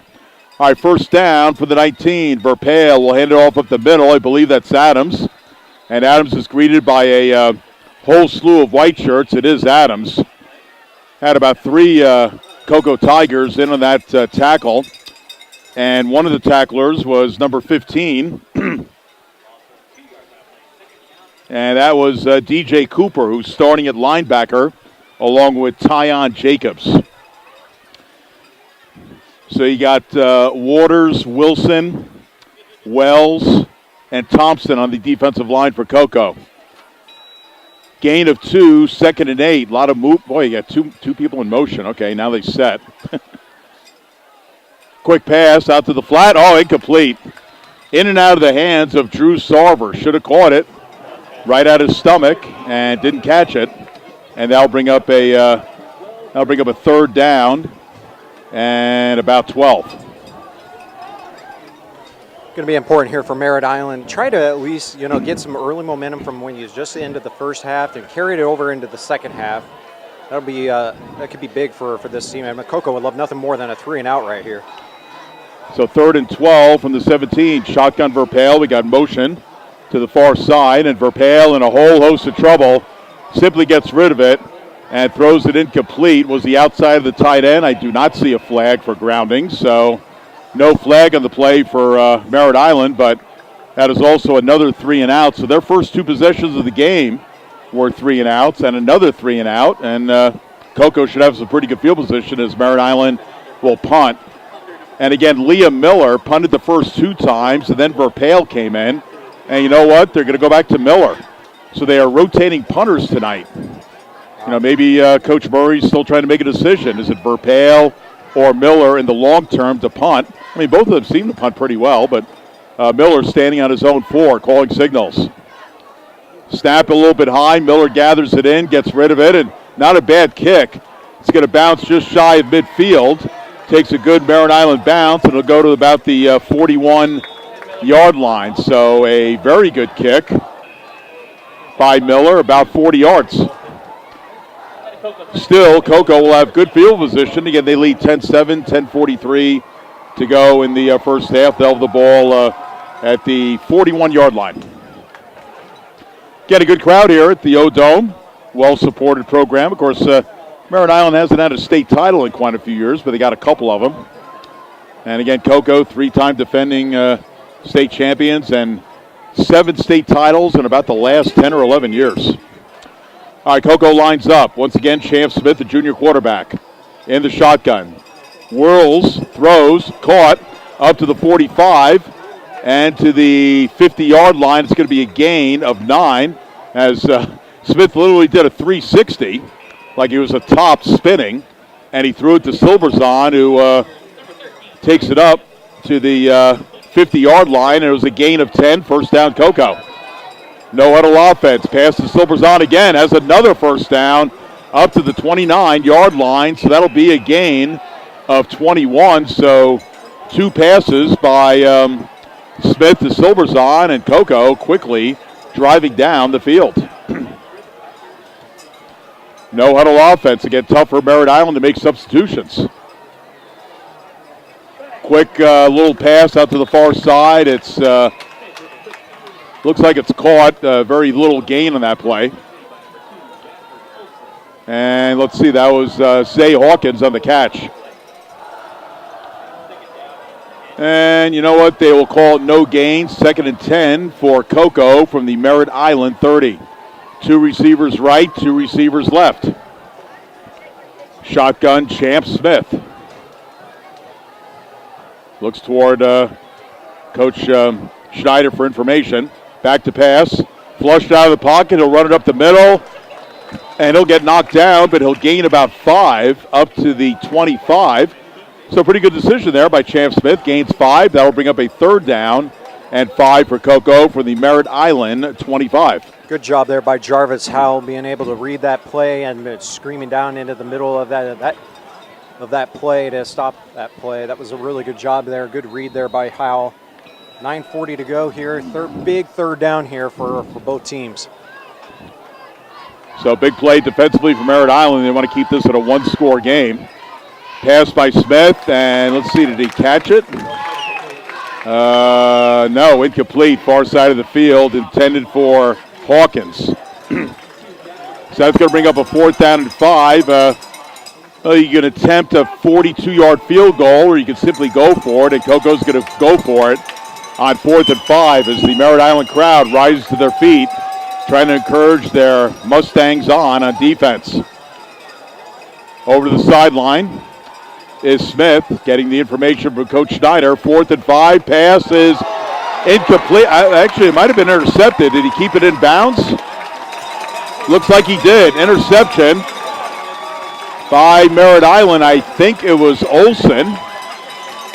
And the Tigers, if Olson would have just knocked the ball down, it would have been Merritt Island ball, but he intercepts it, and Merritt Island will take over that way. Well, it's much more impressive with an interception and get on the stat sheet, right? Oh, sure, yeah. Oh, yeah, why not, yeah. You know, I can't blame him, yeah. But what a great response there for the Merritt Island defense, putting the clamps down on that drive. It gets their offense the ball back at the 20-yard line now with 9:20 to go here in the third quarter. Just underway here in the second half, but here for the Merritt Island offense, you want to see how they'll be able to try to put together a drive here from their own territory. You think about that touchdown drive that they had in the first half. They took over around their Coco's 42-yard line, and it was a short field. You'd like to see Merritt Island kind of sustain a drive a little bit and kind of work that Coco defense a little bit more. So first down for Merritt Island from their own 20. Shotgun Verpale will hand it off. I believe that's Adams over the right side, and short gain for Adams, maybe 2. Or actually, you know what? That is Alex Hernandez, who I don't think really saw any time in the backfield in the first half for Merritt Island. It was mostly at times Thomas and also Adams, but Hernandez will once again be the back behind Verpale, and actually called about a gain of 4, 2nd and 6. Verpale will hand it off to Hernandez again, and shorter gain than the previous play, maybe a yard. They're going to spot it at the 26, so called gain of 2, and it'll be a 3rd and about 5. It's just so hard when you got 10 guys in the box here for Coco. Coco is really trying to test Kevin Verpale a little bit on seeing what his arm strength is right now, and you can just see Coco just stacking the box right now, challenging these wide receivers in man-to-man coverage. Oh, good analysis. You're absolutely right. Oh, some movement. Who moved first? Oh, it wasn't me. It wasn't me.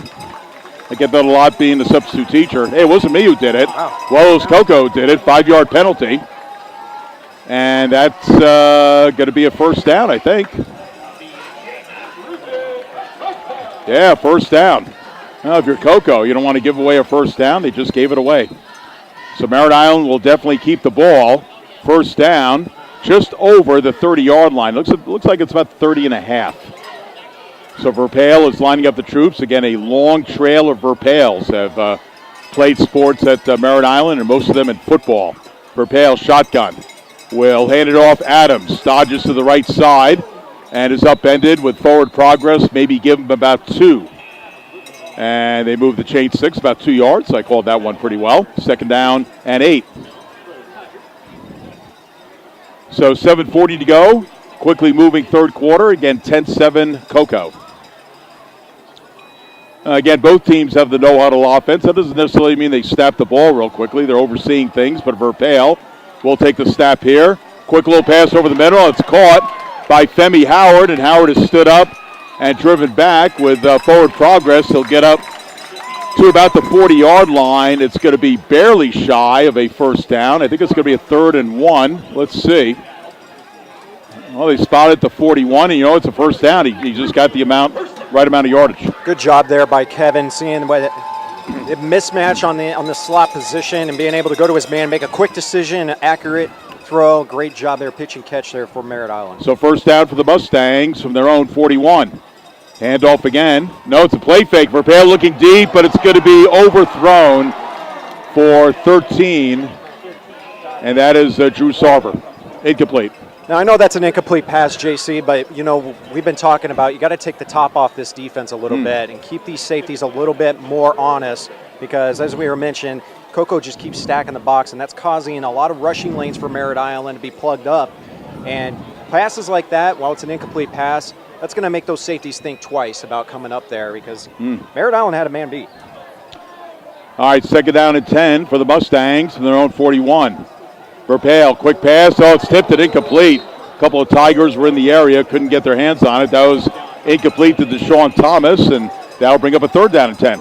And he's got to do push-ups because he didn't make the play. So, number 7, Raymond McCoy. McCoy having to do those push-ups, huh? Self-punishment there for not making the play, but could have been a pick 6 there. That was a dangerous throw, dangerous pass. You think he did 5 push-ups? I wonder how many he did. I didn't catch it. You could do 5 quick ones when you're like 16 years old. So yeah, if I had replay, we do replay right now. I'd do a quick test to see if those were all the way down. Okay, 3rd down and 10 for the 41. Got motion far side. Hamilton still going to looking at the sidelines is Verpale. Looks like he's calling an audible.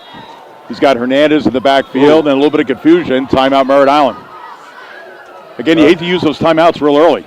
You do, especially with 6:48 to go here in the third quarter in a close game like this. Timeouts like that are at a premium in games like this, but better to get in the right play and get a first down possibly instead of making the wrong play and costing you points. So again, we want to mention Zane and who? Zane and Terry Spain. Zane and Terry Spain are down at Vero Beach, O'Galley, Vero Beach. I don't know if we can get maybe we can get an update on that game, but that's a heavyweight matchup. What a job that Coach Sands has done at O'Galley. He has really elevated the program. I mean, Coco's clearly the number one team in Brevard County, and I'll tell you, I think O'Galley's probably number 2, just off the cuff. I mean, Merritt Island is certainly in the mix as well, but again, O'Galley going far in the playoffs as far as they have ever gone last season, and the hope is that they can get to a state title game. But it won't be easy tonight for O'Galley as they step out of their district and play Vero Beach. Vero Beach has had some great programs over the years. So that is a heavyweight matchup here in week 1. All right, third down at about 10. Verpale has time. Throws over the middle, and it's incomplete, and that's another drop for Sarver. He's had a couple of drops tonight. Again, you're kind of fearing the hit sometimes when you throw it over the middle, but, you got to gather the ball in and then embrace the hit. Yeah, Sarver needs to make that catch. He would have still been running if he had made that catch, and that's one of those where you got to beat on your man and you got the ball in your hands. You got to catch the ball right there because now it just brings up the fourth down, and now your punting unit comes out because of that. And Verpale is back to punt. So Verpale and Miller pretty much split the punting duties tonight. So I think Coach Murray is still trying to figure out who will be his eventual punter, because I think eventually you got to just make a decision. So Verpale owes it it's a running punt, and this is only going to be about a 10-yard kick. So some kickers in the NFL sometimes will run it for about 3 or 4 yards and then punt in. Verpale said, well, let me try that, but not a good decision there as he only punted it maybe about 10 yards. So Coco is going to get a pretty good field position. They're in their own territory, but they're going to be about their 46-yard line against 6:30 to go in the third quarter. It is Coco 10 and Merritt Island 7. So far a scoreless third quarter. Score update from our guys down at the Vero Beach game. O'Galley is down 34-13 right now to Vero Beach. Really, huh? That's kind of a disappointing performance there for Coach Sands and the O'Galley faithful right now, but still got some time. Still third quarter, but down 3 touchdowns. Well, 2 good friends of mine who I hardly ever see, Paul Tipton and Gary Parrish, do the games for Vero Beach. 2 really good guys. I used to do Sebastian River, so I'd see those guys a couple times a year, and I hope all is well with them.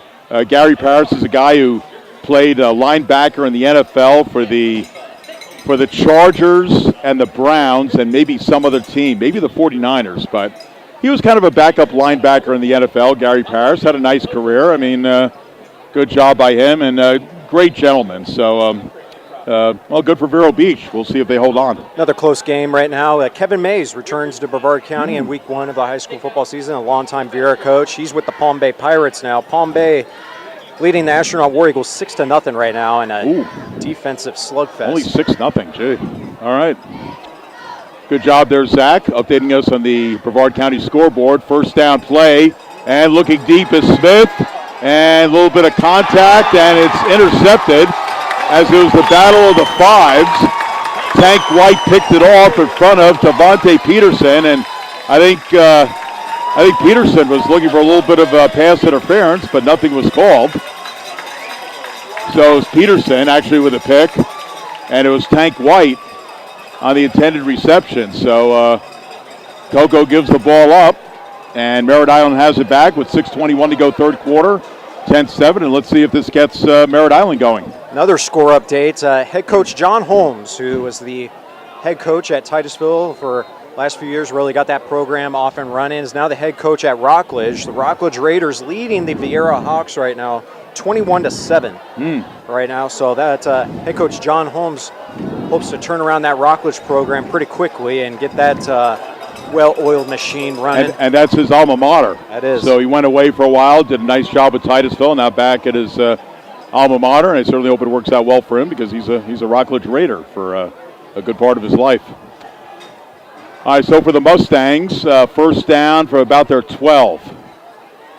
And fake handoff. It's Verpale looking down the far side. It's caught. Oh, he almost had one man to beat. Wasn't able to do it, but hauling it in was Keith Hamilton. And that's up to about the 37-yard line. So that was a gain of about 25 and first down for Merritt Island. So again, the Merritt Island crowd still getting the beach balls and the life vests going and waking up. And again, Merritt Island, they have not had the lead tonight. They are down by 3, 10-7. First down for Verpale and the Mustangs from their own 37. And the handoff to Adams, and Adams with forward progress. Looks like he's going to be gained 2. He was pushed back, but they're going to mark it at the 40. That'll bring up a second down and 8. One of the players getting into the tackle, Tremaine Wells for Cocoa. Again, no huddle offense. Merritt Island kind of takes it a little slower than Cocoa does. So again, the no huddle offense, the drawback for the defense is it's very hard to substitute. If you substitute too late, then you can be caught with your hand in the cookie jar. The handoff, fake play, throw, caught by Dontarius Robinson. I think that might be Robinson's first catch of the night. He's been kind of quiet. He hasn't been targeted that much. Nice little pitching catch there. Nothing fancy right there, but just a quick little route and a quick little pass. Makes this third down much more manageable. 3rd down and 2 coming up here for Merritt Island.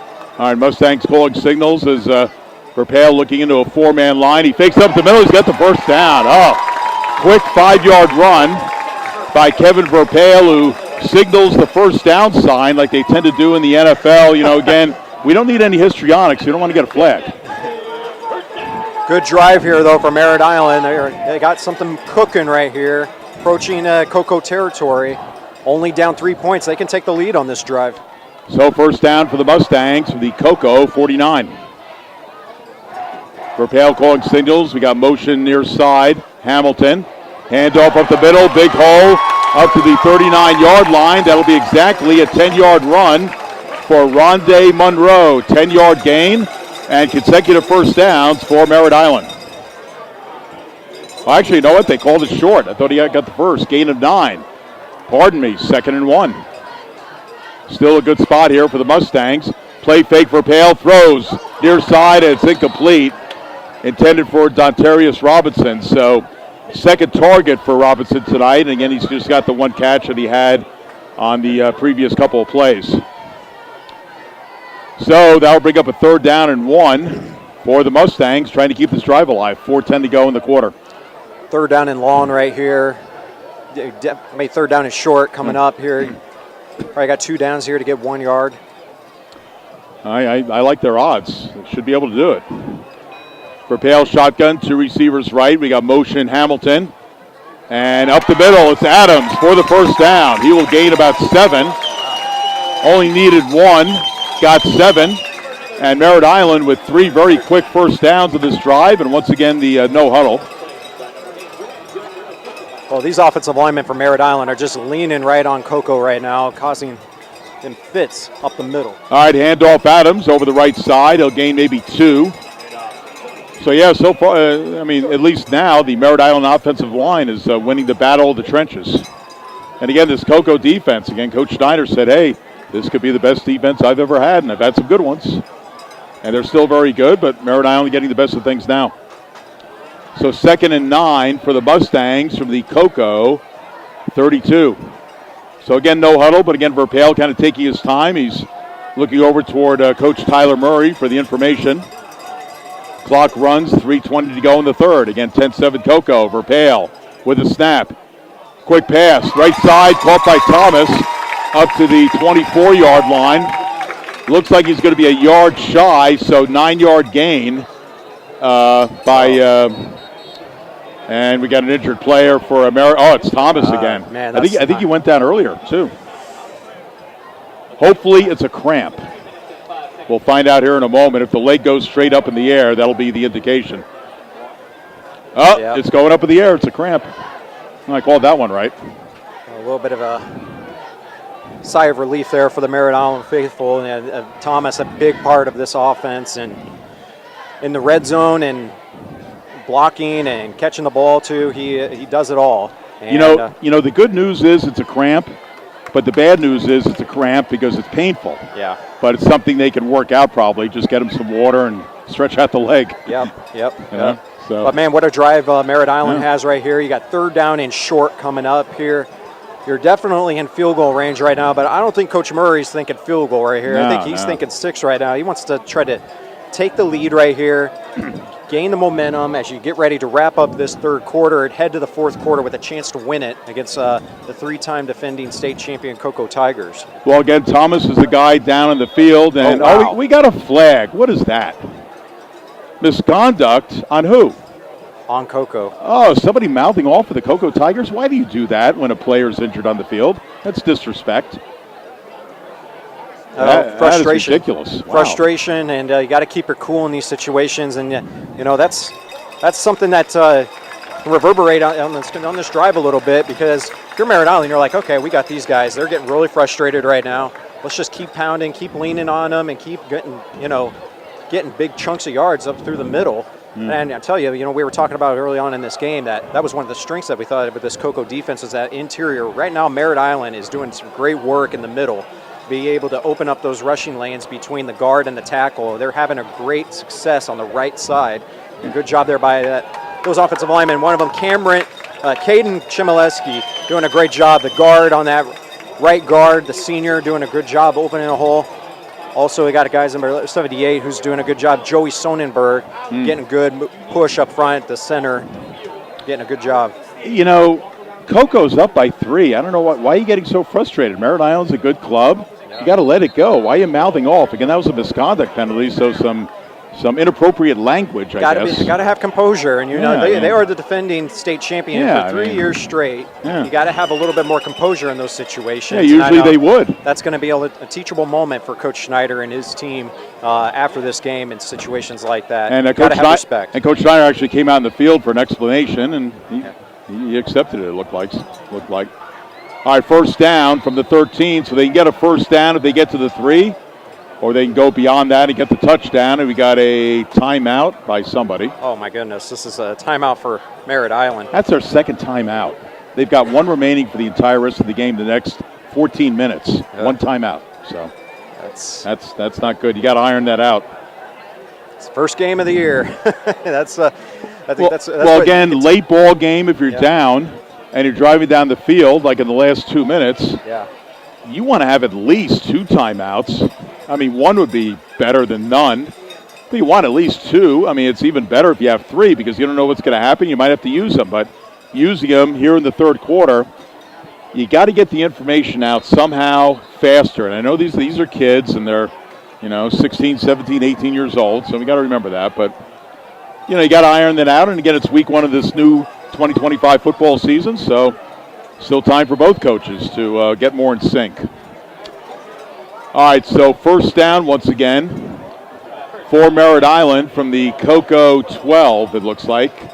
They can get a 1st down if they get it to the 2, or a touchdown if they go beyond. And it's a fake and a run up the middle by Verpale, and he'll get to the 7.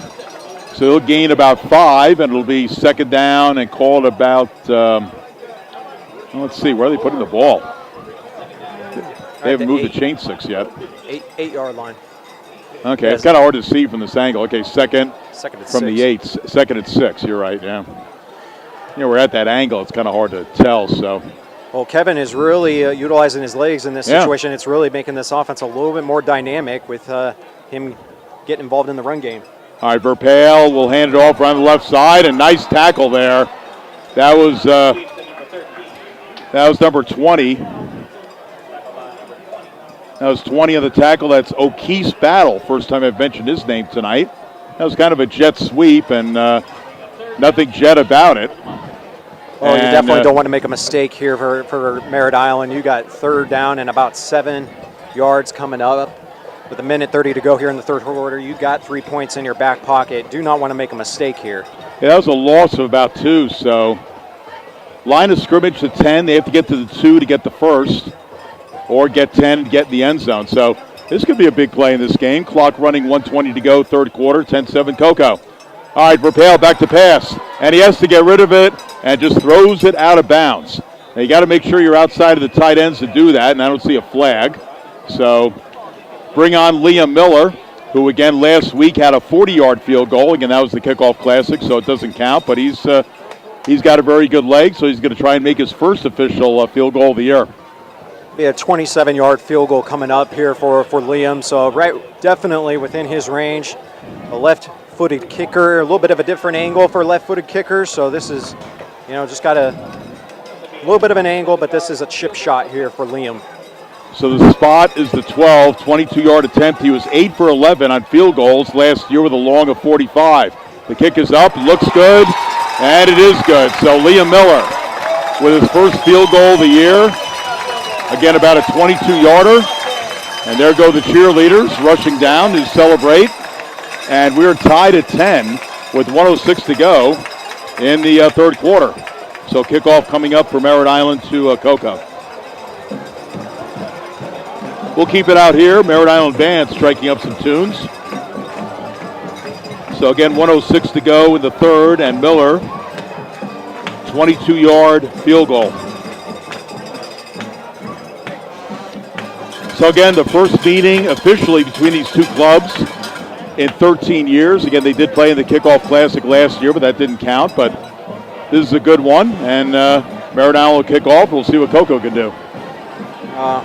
Cocoa needs to have a little bit more composure right now. They're lucky they just didn't get a flag. One of the players just wow, and it really? rolled out onto the field. So you definitely need to keep your composure. It's still a tied game right now. And for Cocoa, they need to be a little bit more disciplined when it comes to handling these situations. I understand you're a little bit frustrated on how the game's gone. That's the credit. That's to Merritt Island's credit. But you cannot lose your head in these situations, and that's exactly what Merritt Island wants to do. Well, especially in a close game. Right. Every little penalty could be the turning point. Right. So. Right. All right, so Miller just converted that 22-yard field goal. We'll tee it up from his own 40. And back deep for Cocoa, we should have Tank White and Nico McNeil. Here's the kick by Miller, line drive. And this will actually be our first touchback of the night. Usually you get a few more touchbacks in high school football, but that's actually the first one of the night. And wasn't your typical touchback. It was kind of a line drive that neither of the Cocoa receivers could get to. So it goes to the end zone, and it'll be brought out to the 20-yard line, first down. So tied at 10 with 1:06 to go, and certainly for Merritt Island, disappointing last week with the Kickoff Classic, losing to Central out of Fort Pierce, 36-16, and maybe the Merritt Island fans are a little bit worried about tonight, but we're tied at 10. Handoff around the left side. It is Scott, and Scott will gain about 5 or 6. Let's see where they spot the ball. So they start off with a 20. And looks like the 25, gain of 5, 2nd and 5. Well, Scott looks really good. And he went down with a little bit of an injury at the end of that first half. Looking really good right now, moving really nice. So that's a positive sign for the Cocoa Tigers to be able to have him at full force. So 2nd and 5. Smith throws and almost could have been intercepted. And instead it's incomplete. It was intended for Zaylen Chappell. I think for Chappell, it was only his third target of the night. He does have 2 catches. That'll bring him 3rd down and 5. Champ has to put a little bit more zip on that ball. That was almost a return for a pick 6 there. Merritt Island cornerback was looking to take that to the house. And big 3rd down here. So 3rd and 5. Smith over the middle, and it's caught. And it's a hit. Is it incomplete or is it a fumble? Is it incomplete or it's a fumble? I think it's a fumble. Completed pass, fumble, Merritt Island has it. And making the hit was William Bulati. And we got a flag down. For Merritt Island, you hope that's not excessive celebration, or maybe it could be a misconduct on what is amounting to be a very frustrated Cocoa team. Let's see what we got. Misconduct. Oh, Merritt Island. Wow. Excessive celebration? I mean, look, if they're celebrating away from the play, will you let the kids celebrate? If they're celebrating in the faces of Cocoa, that would be a flag in my mind. Yeah. I mean, come on, you got to let them celebrate a little. I mean, So Now, Merritt Island also got to keep their composure a little bit here. It's a tied game. It's very exciting. Still a lot of football left in this game. 26 seconds to go here in the third quarter. Got a lot of football to play left. There's still, but big play there and a good job there for the Merritt Island defense coming through. And now an opportunity to be able to get some points up on the board, take the lead. Because you can kind of feel the momentum shifting towards Merritt Island. The fans are starting to get a little bit more pumped up. The players are starting to believe heading into the fourth quarter, get the ball back. Offense moving the ball relatively well. You feel really good if you're Merritt Island. And for Cocoa, now's the time to put the clamps down on this offense once again. all right, for the Mustangs, a first down from their own 48. Got motion Hamilton near side. And handoff Hernandez, who hasn't seen much action tonight offensively. And looks like we'll gain about 2 up to about midfield. And that's where the ball will be placed. 15 seconds to go in the third quarter. Is Merritt Island going to be able to get enough for playoff? If I'm them, I'm just let the clock run out, get organized for the fourth quarter. Down to 5 seconds to go, and that's going to be the end of the third quarter. With a score, Cocoa 10, Merritt Island 10. We'll pause and be back for what should be a very exciting fourth quarter. You're watching Merritt Island and Cocoa here at Space Coast Daily.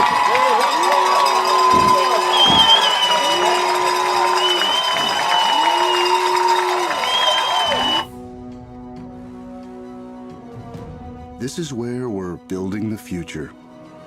This is where we meet the challenge, where leaders emerge and careers take flight. This is where you discover new opportunities. Choose to stand where excellence lives, where titans rise. Eastern Florida State College. All right, welcome back. J.C. Meyerholtz and Zach Clark, our first game together for this 2025 season. We got a good one. It's Merritt Island 10 and Cocoa 10. And again, Merritt Island has only defeated Cocoa twice in the recent history, down 7-2 in the series. And again, after the disappointment last week, and again, it was a Kickoff Classic, so it's not a loss that scores that shows up in the record book, but much better turnaround tonight, although not perfect. But staying with this Cocoa club, and again, Cocoa's had some problems lately. Merritt Island trying to keep the momentum going as they pretty much won that third quarter. Maybe not on the scoreboard, but just play-wise. We got a penalty flag down. Pass is complete. This is probably coming back. Ball is caught for about a 20-yard gain, but this one is in the backfield, and this could be holding or maybe a motion penalty. Again, Dwayne Summers is our official. Yeah, illegal shift on Merritt Island, so that'll be a 5-yard penalty. So we are 11 seconds into the fourth quarter, and it is tied at 10. And again, not much wind. Old Gloria's waking up from its nap from earlier, just barely 5 miles per hour, but a nice evening, but it's still August. It's still kind of warm here. All right, so Mustangs have it at their own 46. Loss of 2 in that loss of 2 in the penalty. 2nd and 12. Shotgun Verpale gets Sonnenberg is the center. About to do the snap. Gets it to Verpale. He has plenty of time. Rolling out. Now in trouble. Now gets rid of it. And it's caught and incomplete. It was caught, but in and out of the hands of Femi Howard. And C.J. Hester was there to greet him and cause that incompletion. That'll bring up third down. Got some chirping down here, and come on. number 8, Duran Guilford. Duran Guilford. I mean, Duran, you're barking up the wrong tree. Why are you doing that? Fortunately, I guess there's no flag if you're Cocoa. Now, maybe some of the Merritt Island players are chirping back. That could be. So I don't want to put it all on Guilford. That too. That could be. You know, we don't have a sideline reporter, so I'm not sure. All right, Hernandez quickly checks in for Adams. He will line up just to the left and behind of Verpale. Third down, call 12. Verpale sets up in the pocket. Here comes the rush, throws, incomplete. Had to get rid of it. And that was well over the head of his 2 receivers, which also included Thomas. So that's going to bring up a 4th down and 12. And if you're Merritt Island here, you really got to punt. You can't really risk going for it. If it was a little bit farther down the field, maybe you give it a shot, but they're going to punt. Now we got an injured Tiger down here on the field, and that's a little bit of a scary injury here right near midfield. Now again, if the leg does not, I think the leg is going up. He's trying to lift it up, so I guess it looks like it could be a cramp. He's doing a snow. I don't know if you call them snow angels, but sand angels or something like that out on the field. He's probably feeling a little bit of pain. Yeah, jeez. Yeah, there the leg goes up, so another cramp. And again, 2 things you got to iron out early in the year: penalties and cramps. The cramps will eventually get ironed out as the hopefully the weather gets a little cooler. Yeah. So, particularly maybe in October. Well, we hope Hurricane Aaron is well out the Atlantic, probably up near the East Coast right now, and hopefully no hurricanes. Hopefully no more, but there'll be a few, though. So 11:14 to go in the game. Again, next week, Merritt Island will host Melbourne in their annual Brevard County battle. And again, Cocoa will host Mainland. And again, Mainland's had some great teams over their history, and I imagine losing 51-0 last year to Cocoa was probably their worst defeat ever. If not, it had to be in the top 2 or 3. So again, Cocoa going on and winning the state championship. Looked like it was 44 for Cocoa, Tremaine Wells, and they worked out the cramp, and he has gone out to his sideline. So breeze is picking up a little bit, about 5 miles per hour, but otherwise, beautiful evening here at the O-Dome at Merritt Island. And this will be a 4th down play, and it will be a punting situation, and it will be Verpale. Again, Verpale and Miller have rotated on the punting tonight. So I think Verpale now has the edge in punts over Miller. Cocoa Man is back deep on his own 15. Kick is off, kind of a low wobbler, and takes a huge bounce, and good coverage by the Mustangs. Alex Hernandez, special teams.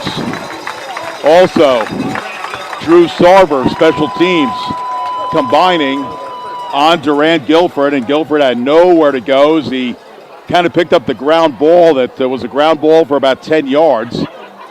And just nowhere to run for Guilford. So Cocoa will be pretty deep in their own territory. They're going to mark it somewhere around the 15-yard line. 11:01 to go in this one.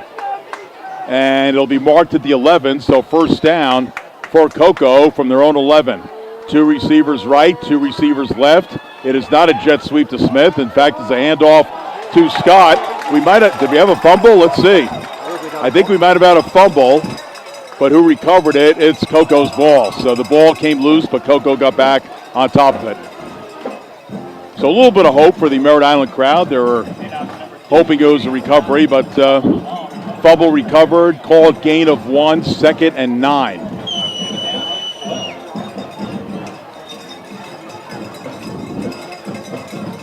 So 2nd and 9 from the 10. Oh, we got a flag here. Oh, another flag? Just what we don't need. Sideline warning on Merritt Island. That might be their second one of the night. I guess they're going to mark this one off. Usually you get the warning, and there's no penalty.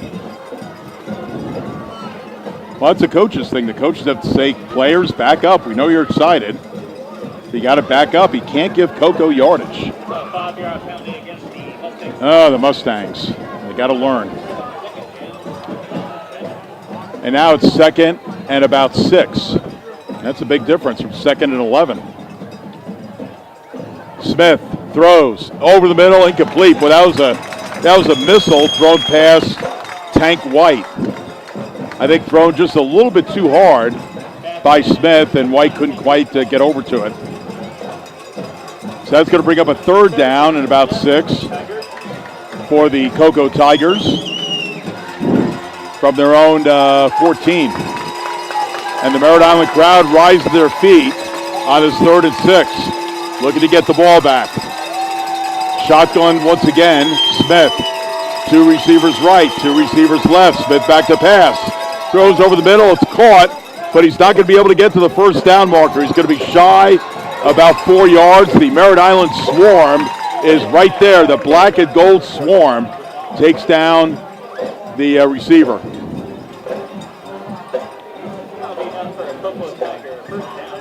Oh wow, he picked up the first? Okay, I guess I'm misreading the sticks from this far away. All right, first down. All right, first down for Cocoa. Line of scrimmage, your own 20.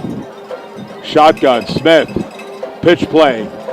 Goes to, that is Scott. Scott will gain some yardage. In fact, he'll gain about 4 up to the 25, and that'll bring up a 2nd and 6. Clock ticking, clock stopped, 9:43 to go. Tied at 10. Could we see overtime tonight? We could. We'd have a look at that Kansas tiebreaker from the 10.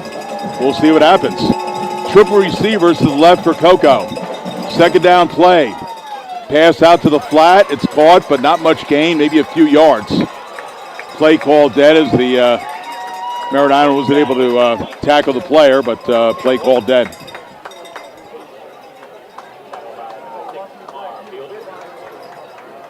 Kamar Fielder in on the stop in that last play. Oh, big play here for both teams. Cocoa, a 3rd down and a long 1. Smith taking his time.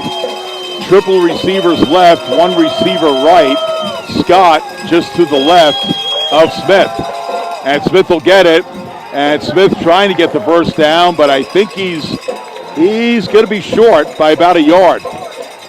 So this will bring up a 4th down and about 1 from the 30.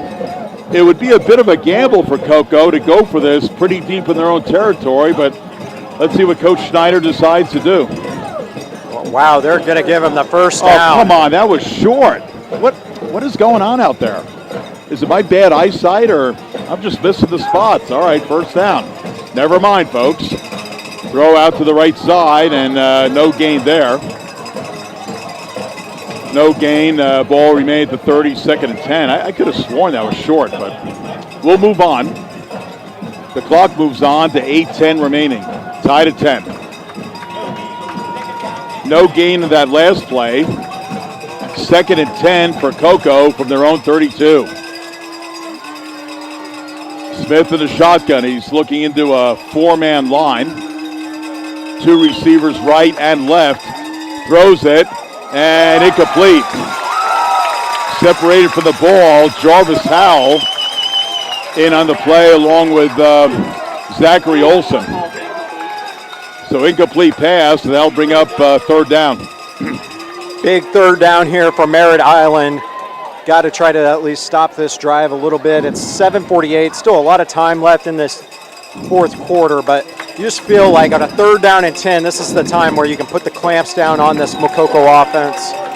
So 3rd and 10 for the Tigers from their own 32. Again, double receivers, both sides of the field. Scott to the right of Smith, and those two having a bit of a conversation. Howell is showing blitz. Here they come, and Howell missed them. Ball thrown incomplete, but so Howell missed getting the sack, but he did pressure Smith enough to have him get rid of the ball quickly, and Smith simply threw it out of bounds, and this will be a 4th down for the Tigers. They're going to have to punt.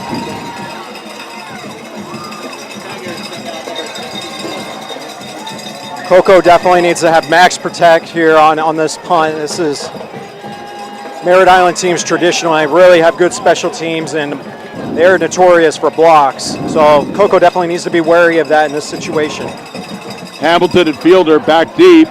Very high kick, a little bit short though. I lost track. Oh boy, that was a very high but very short kick of only about 10 yards. You know what caused that, JC? It was the pursuit there by the rush by Merritt Island that really disrupted the timing of that punt. It looked like they were coming, yeah. Yeah, it really, I think it kind of spooked the punter a little bit. I mean, got it away a lot quicker than he wanted to, which caused for that ball to just go straight up in the air. And needed to get it off. You don't want to block, but you also, man, that was only about, what, a 8-yard punt? Yeah, 8 or 10 yards, yeah. All right, so Merritt Island will set up in very good field position. The Cocoa 39, 7:29 to go. So if Merritt Island can get a decent drive and get a touchdown, there'll still be time for Cocoa to respond. So we'll see what happens here. Again, tied at 10. Verpale lines up the troops to get a first down for Merritt Island from the Cocoa 39. 2 receivers to the right. Coming in motion is Hamilton. He will get it on the jet sweep, I think. Yeah, he did get it. Reversed his field beautifully. Hamilton almost with the first down. Let's see where they mark it. Actually, he might have gotten it. So he swept to the left of the jet sweep and then reverse fielded, and took it up the middle. He is just shy by inches for the first down, so he got about 9.5, maybe call it 9 3/4. So it's second down in inches. Boy, what a play by Hamilton to reverse field and run it up the middle. And now we got a whistle. And let's see what we have. Maybe a water break. We'll see. At the 7-minute mark. Usually water breaks at 6 minutes. Right, yeah, well. Looks like it's a timeout on Cocoa. Really? Wow. Well, it's the fourth quarter. But actually, no, penalty. But wow. All right, I didn't see what the penalty was, but the penalty on Cocoa. Huh. I think Coco's probably exceeded double digits in penalties and triple digits in yards. Not a good night in the penalty area for the Tigers, and Merritt Island's had a few as well. Going to be a lot for Coach Schneider and these Tigers to work on as they head into next week. And that is even if they win this game. Right. There'll be stuff to work on, yep. All right, so Merritt Island has a first down from the Cocoa 29. 2 receivers white, 1 left. It's Monroe in the backfield alongside Verpale. And play fake, ball over the middle. Oh, incomplete. Oh, right in the hands of Dontarius Robinson, and he would have had 6 if he had held on to that one. That was almost a good Christmas present about 4 months early. Got to watch the ball come into your hands and catch the ball. I think he saw daylight, and that kind of was looking where he was going to be running, and got to catch the ball first. All right, so second down at 10 for the Mustangs from the Cocoa 29. Triple receivers to the right, 1 to the left. That is Adams in the backfield alongside Verpale, and Adams will get it up the middle. He'll gain about 3 or so up to the 25. So that's going to set up a third down and call it about 7. Well, you're definitely in Liam Miller's range right now to be able to kick this field goal to take the lead with about approaching 6 minutes right now. I don't know if right now at this rate it would be, that'd be about a 43-yard field goal right now for Miller. Wind's not too much of a factor right now. It's blowing just a little bit with Merritt Island right now. Okay, 3rd and 7. Adams behind Verpale, motion Hamilton. Handoff Adams up the middle, similar play to the last one. Continues to bulldoze his way. He's going to be shy of the first. Boy, what effort. Wait a minute, what happened? I think he handed it off to Thomas, and it's a touchdown. So Adams was stopped. He was in a puddle. Not a puddle. He was with a bunch of Tigers, and somehow he got the ball to Adams. I guess he handed it off, and Adams took it the final, 20 yards for the score. Wow. So that makes it 16-10. Liam Miller on for the extra point. And I'll tell you, Merritt Island will enjoy that play when they look at the film this week. That's not giving up on the play and keep those feet moving. You never know what can happen. You can punch right through that hole and just got in for the end zone. And there you go, Merritt Island up 6 points right now. Could be 7 points pending this extra point. And Cocoa just got to finish. You have to finish on tackles like that. And Merritt Island's cruising right now, JC. So Thomas has both of the Merritt Island touchdowns. A 1-yard run and about a 20-yard run with an assist from Adams. The extra point is good. And the Merritt Island crowd rise to their feet. The game isn't over yet, but they're feeling pretty good vibes with 5:39 to go and a 17-10 lead. Coach Schneider is hot right now. Coach Schneider is out by the left hash right now, giving the Whitecap an earful right now. So upset with the Just officials, not the very players. upset about the forward progress not being stopped on that play. He felt like the forward progress had already been established and that the play should have been blown at that point. He is absolutely livid. Well, again, with all the penalties that Coco's gotten tonight, certainly Coach Schneider doesn't want to get one called on him. So he's got to tone it down. Man, it's just it reminisces about. I don't think I've ever seen Schneider that hot. Probably maybe when St. Thomas Aquinas and that controversy. That was happened. 2 years. That was 2 years ago, right? 2 years ago. That was a game that they definitely got robbed. You talked to everybody about that game. They did. They totally got robbed. I think it was 37-36, right? Yeah. Well, that's past history, but anyway. You know, we didn't hear the whistle. The whistle was not blown, and you're coached to keep on moving as if the play is going. If you do not hear a whistle, you keep playing until you hear one. Yeah. And we didn't hear a whistle. I mean, it's very loud here. It's kind of hard with these cowbells. Yeah. I don't think we're the best judge back here. But, you know. All right, I think Coco used one of their timeouts earlier, so they've got 2 remaining.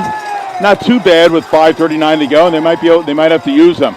Ground ball, the 5-yard line, taken 10, 15, 20, 25, and 27-yard line. That's about a 22-yard return, and that was by number 9, Jermaine Waters. Well, you know what Coco's going to want to do when they come out here. They're going to come out here with a lot of attitude. Merritt Island still has 5:30 to go to be able to weather this storm.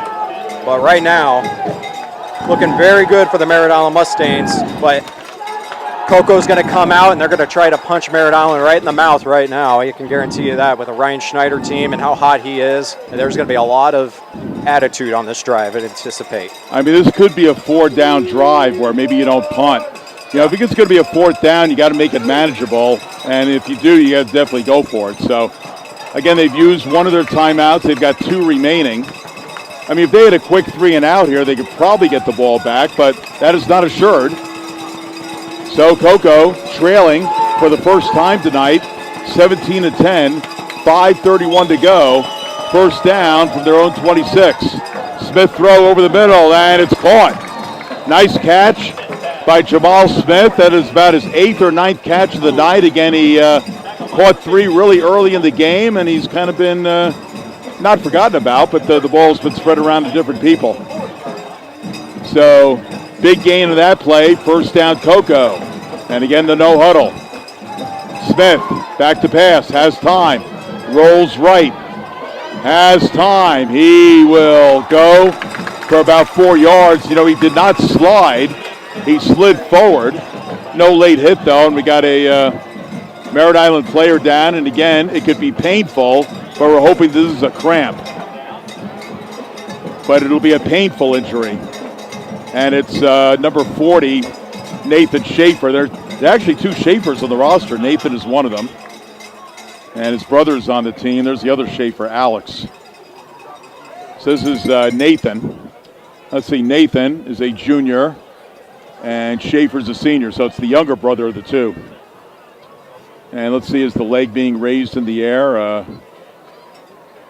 Well, he's going to get up. Not sure, but he's up. Okay. So again, Nathan Schaefer. Looks like he could stay in the game possibly. Well, you know what? He's got to come out for one play. Then he can go back in if he feels good. So again, an electric atmosphere here. We're only in August. I mean, we're only in August. I'll tell you, when October and November come around, it'll be really good. And only week 1, start of the football season. And the weather will be a little cooler, which will be good. Shotgun, second down play. Ball is incomplete, it looks like. Looks like it was intended for Silverzon. So for Coco, big play coming up here. 3rd and 7 from their own 43. And again, only 2 timeouts. 4:47 to go. Coco down by 7. Smith has time. Looks over the middle. And it's intercepted. Intercepted by Merritt Island by number 5, Devontae Peterson. And the Merritt Island crowd loves it. The game is not over yet, but a good sign for Merritt Island that maybe with a couple of first downs, they can run the clock down and not give Cocoa another offensive opportunity. Big interception by Peterson. So 4:36 to go. I'll tell you, if I'm Merritt Island, I would keep the ball on the ground, keep it within the field of play, and really force Cocoa to use those timeouts. And that way, if Cocoa does get the ball back and it's a one-score game, they wouldn't have their allotment of timeouts. So we'll see how Tyler Murray plays this. So coming off the Peterson interception. First down for Merritt Island from their own 49. Two receivers right, one receiver to the left. Verpale out of the shotgun. I would be shocked if he doesn't hand the ball off here to Adams, but we'll see. And what do we have? Jeez. Oh, a false start on the Mustangs. You don't want to do that. So they jumped too early, 5-yard penalty, and now 1st and 15. Still a lot of football left in this game, 4:36 to go here. Merritt Island's got to get a couple first downs if they want to be able to milk this clock down and not give Cocoa the ball back. You'll love nothing more right here for Merritt Island to just grind away at this win, milk this clock down and not give Cocoa the ball back at all. So 1st and 15 for the 44, the handoff to Adams.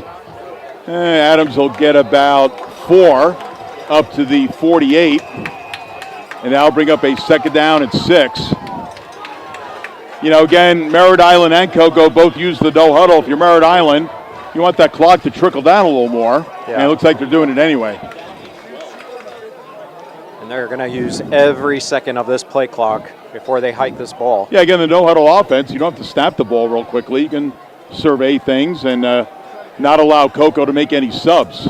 It's a catch-22, though, because that's not normally how they like to run their offense. So you get a little bit out of character a little bit. Affects your timing. But all right. Handoff. No, it's a fake leg. And the pass to Thomas, who's had a big game, up to the 36-yard line. That'll be a gain of 16. And a first down for the Mustangs. we got a flag. Oh, we got a flag. I don't see the flag, but I guess it was a flag. Okay. About the 45. Holding on Merritt Island. Boy, the Merritt Island crowd gets all excited, and then all of a sudden, oh, wait a minute. There's some yellow laundry on the field. Well, again, holding. I think every play in football history has a holding. It just depends on how much you can get away with. You can almost call holding on just about every play anytime. All right, so the Mustangs are backed up. They have to get to the 41 of Cocoa. So this is going to be second down and about 14. Hernandez quickly checking out for the Mustangs. So that's Monroe in the backfield, and Monroe will not get it. It's Verpale. Pass is complete. Up to the 45, to the 40, to the 35, to the 32-yard line. To the 32-yard line, gain of about 23. And that was Dontarius Robinson, who's had a pretty quiet night. There haven't been many targets to him, but that was a big one there. And a first down for Merritt Island. The clock will stop momentarily to move the chain sticks. Now the clock rolls with 3:10 to go. So now Merritt Island now Cocoa is really going to have to think about using their timeouts. I mean, they have two of them. We have 3 minutes to go there, Zach. Yeah, you can use your timeouts, but you also need to get a stop here. This is pivotal for Cocoa right now. You need to get a stop here on this series of downs right now. So first down for the Mustangs. Boy, big play there, Verpale to Robinson. First down from the 32. And let's see, what do we got? I think a timeout. False start. Oh, another false start on Merritt Island. What are you doing? I mean, you don't want to stop the momentum here. There's a little confusion probably on the play clock because normally there's a back judge that he'll raise his hand in the air when the clock's reaching 10 seconds and he'll start counting down from 5 seconds. And right now I think there's a little confusion from Merritt Island as to where the play clock for these officials are. Unlike the NFL, you don't have a visual clock at 25 seconds, right? Yeah, so it's So you got to help the quarterback out. He's got a lot to think about out there. But they missed it, so false start. First down play, handoff, keeping it on the ground to Monroe. And Monroe gained about 4. And let's see if Cocoa uses their timeout. Again, they have 2 remaining, and I think they're going to use it here. And they do. They've got 1 remaining, 2:34 to go, 17-10. Merritt Island. So let's keep it out here. I want to mention the sponsors again. Erdman Automotive Red Zone. Also our thanks to Health First, All Points, Forever Young of Merritt Island, and also our good friends at Eastern Florida State, the Titans. 2 great guys, Jeff Carr and Mike Parsons. 2 of the nicer guys in Brevard County, along with Zach Clark, of course. So. Well, thank you, JC. Sure. Appreciate it. Stay tuned for our player of the game and also interviews after the game. We'll be down there on the field. We'll do the interviews afterwards, so stay tuned to Space Coast Daily on the Facebook page and on YouTube. We'll also air those interviews as we get them and get our player of the game. And right now, depending on this game right now, we still got a little bit more football to go, but, right now looking like Merritt Island's in the driver's seat at this moment, but still a lot of football left. Got to get maybe one more first down right here, and you feel like you probably could salt this one away. All right, so 2:34 to go, and again, Cocoa with 1 timeout. I mean, they really have to prevent Merritt Island from getting a first here. Second down and about 10. And Deshaun Thomas trying to receive what the communication is. I think he's got it. Verpale shotgun. And the handoff goes to Hernandez. Cuts to the left. And they'll gain about 4 up to the 31-yard line. And I think Coco's going to use their final timeout. And they do. 2:28 to go. 2:28 to go. It's 3rd down and long. It's about 3rd down and 8 coming up here for, well, they're going to give him actually, yeah, it's going to be 3rd down and 8 coming up. 2:28 to go here in the 4th quarter. Feel like you need to get maybe a little bit more yardage before you would try to attempt a field goal? Yeah, so right now, what about a 47-yard attempt more or less? Yeah. If the ball doesn't move, move it 4 or 5 yards, get it under 40 yards. And again, Miller's got a great leg out of 40-yarder last week. Yeah. That he boomed through, and he has a field goal here tonight. So this is definitely within Liam Miller's range. However, it also at this moment right now, that would be that's about a 48-yard field goal at this moment. So that's no gimmick. And but one of the good things, or if you're a Merritt Island fan, one of the good things is if you miss a field goal in high school, the ball goes to the 20-yard line. Right. Yeah. So something to consider. It's almost like a very short punt. Correct. Very short punt, but nonetheless. All right, Verpale shotgun, 3rd down and 8, and they will stay on the ground. I think that's the right call to Monroe, and Monroe will gain about 4.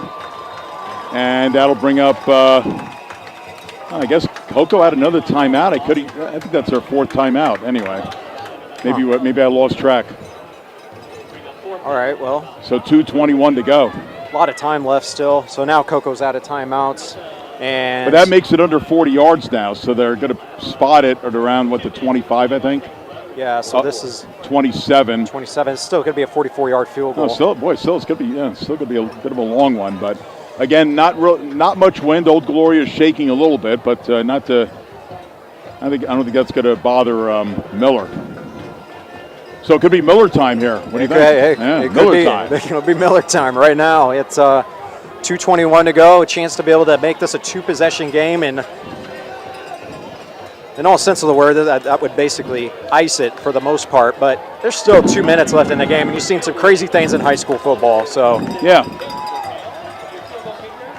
One of the things here is you want to make sure you get good protection. If you're Merritt Island, you don't want to block. Right. Spot is the 34, so as you mentioned, 44-yard attempt, middle of the field. And again, for a guy like Miller, assuming he gets a good snap and a good hold by Verpale, he should be able to nail this. Kick is down. The kick is, I think it is it good? No, it's no good. It was certainly far enough, but he hooked it to the right. So the drama continues. This game is not over yet. Now Cocoa is out of timeouts, but they'll have the ball with 2:16 to go. And the key here for Cocoa is if you're going to throw it, you got to do sideline or do middle of the field, get a first down, and then the clock will stop momentarily. If If you go on the ground, you have to go really quickly. And again, they got the no-huddle offense. They don't really have any problems with that. So here we go. Again, if Cocoa could get 7 points, we might have overtime here. Triple receivers. First down for the 20. Smith rolls out right. He will throw it down the field. And it's, what is it?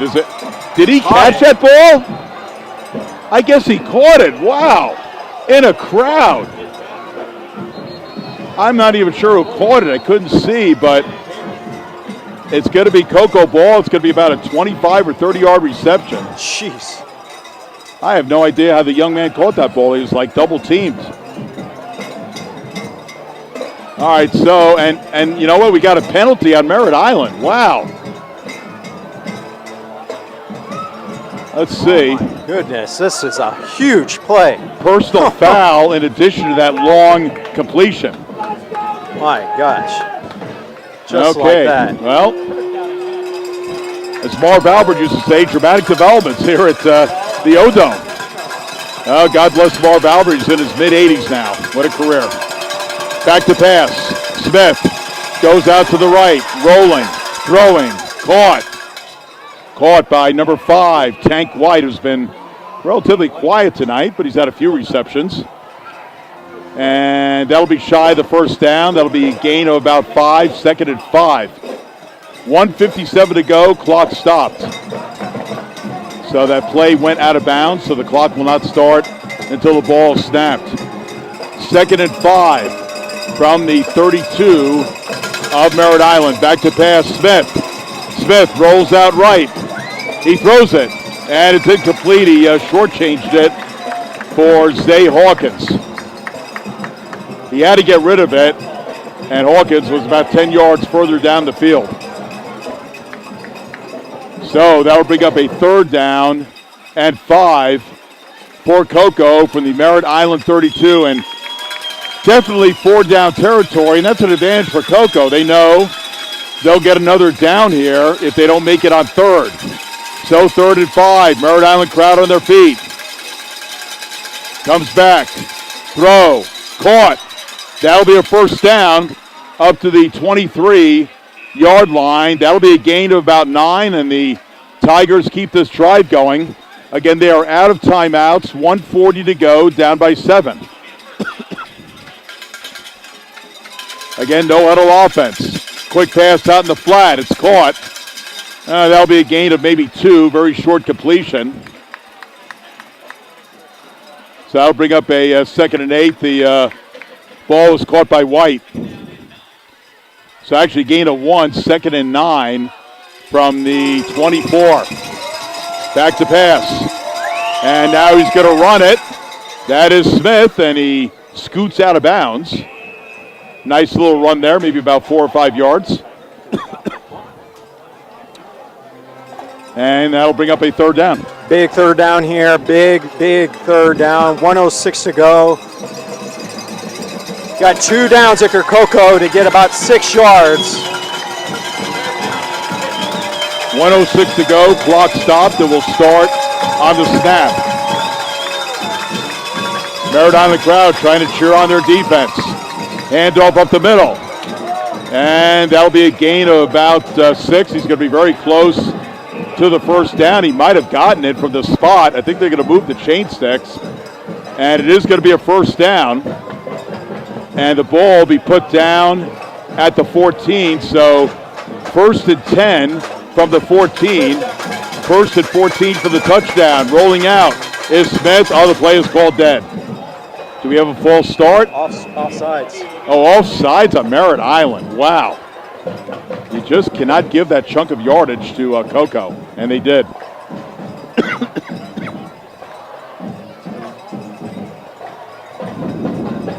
Well, time, not too much of an issue for Cocoa. You got 47 seconds right now.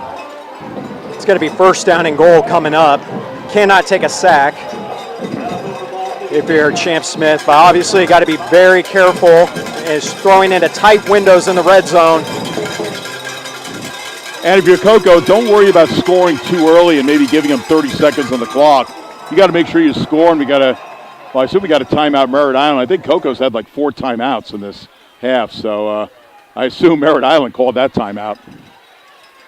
So 47 seconds to go. So again, what a way for Space Coast Daily to kick off the 2025 football season. Again, 2 proud programs in the history of Brevard County football, and this one is coming down to the wire, and if Coco scores a touchdown here, we might very well see overtime.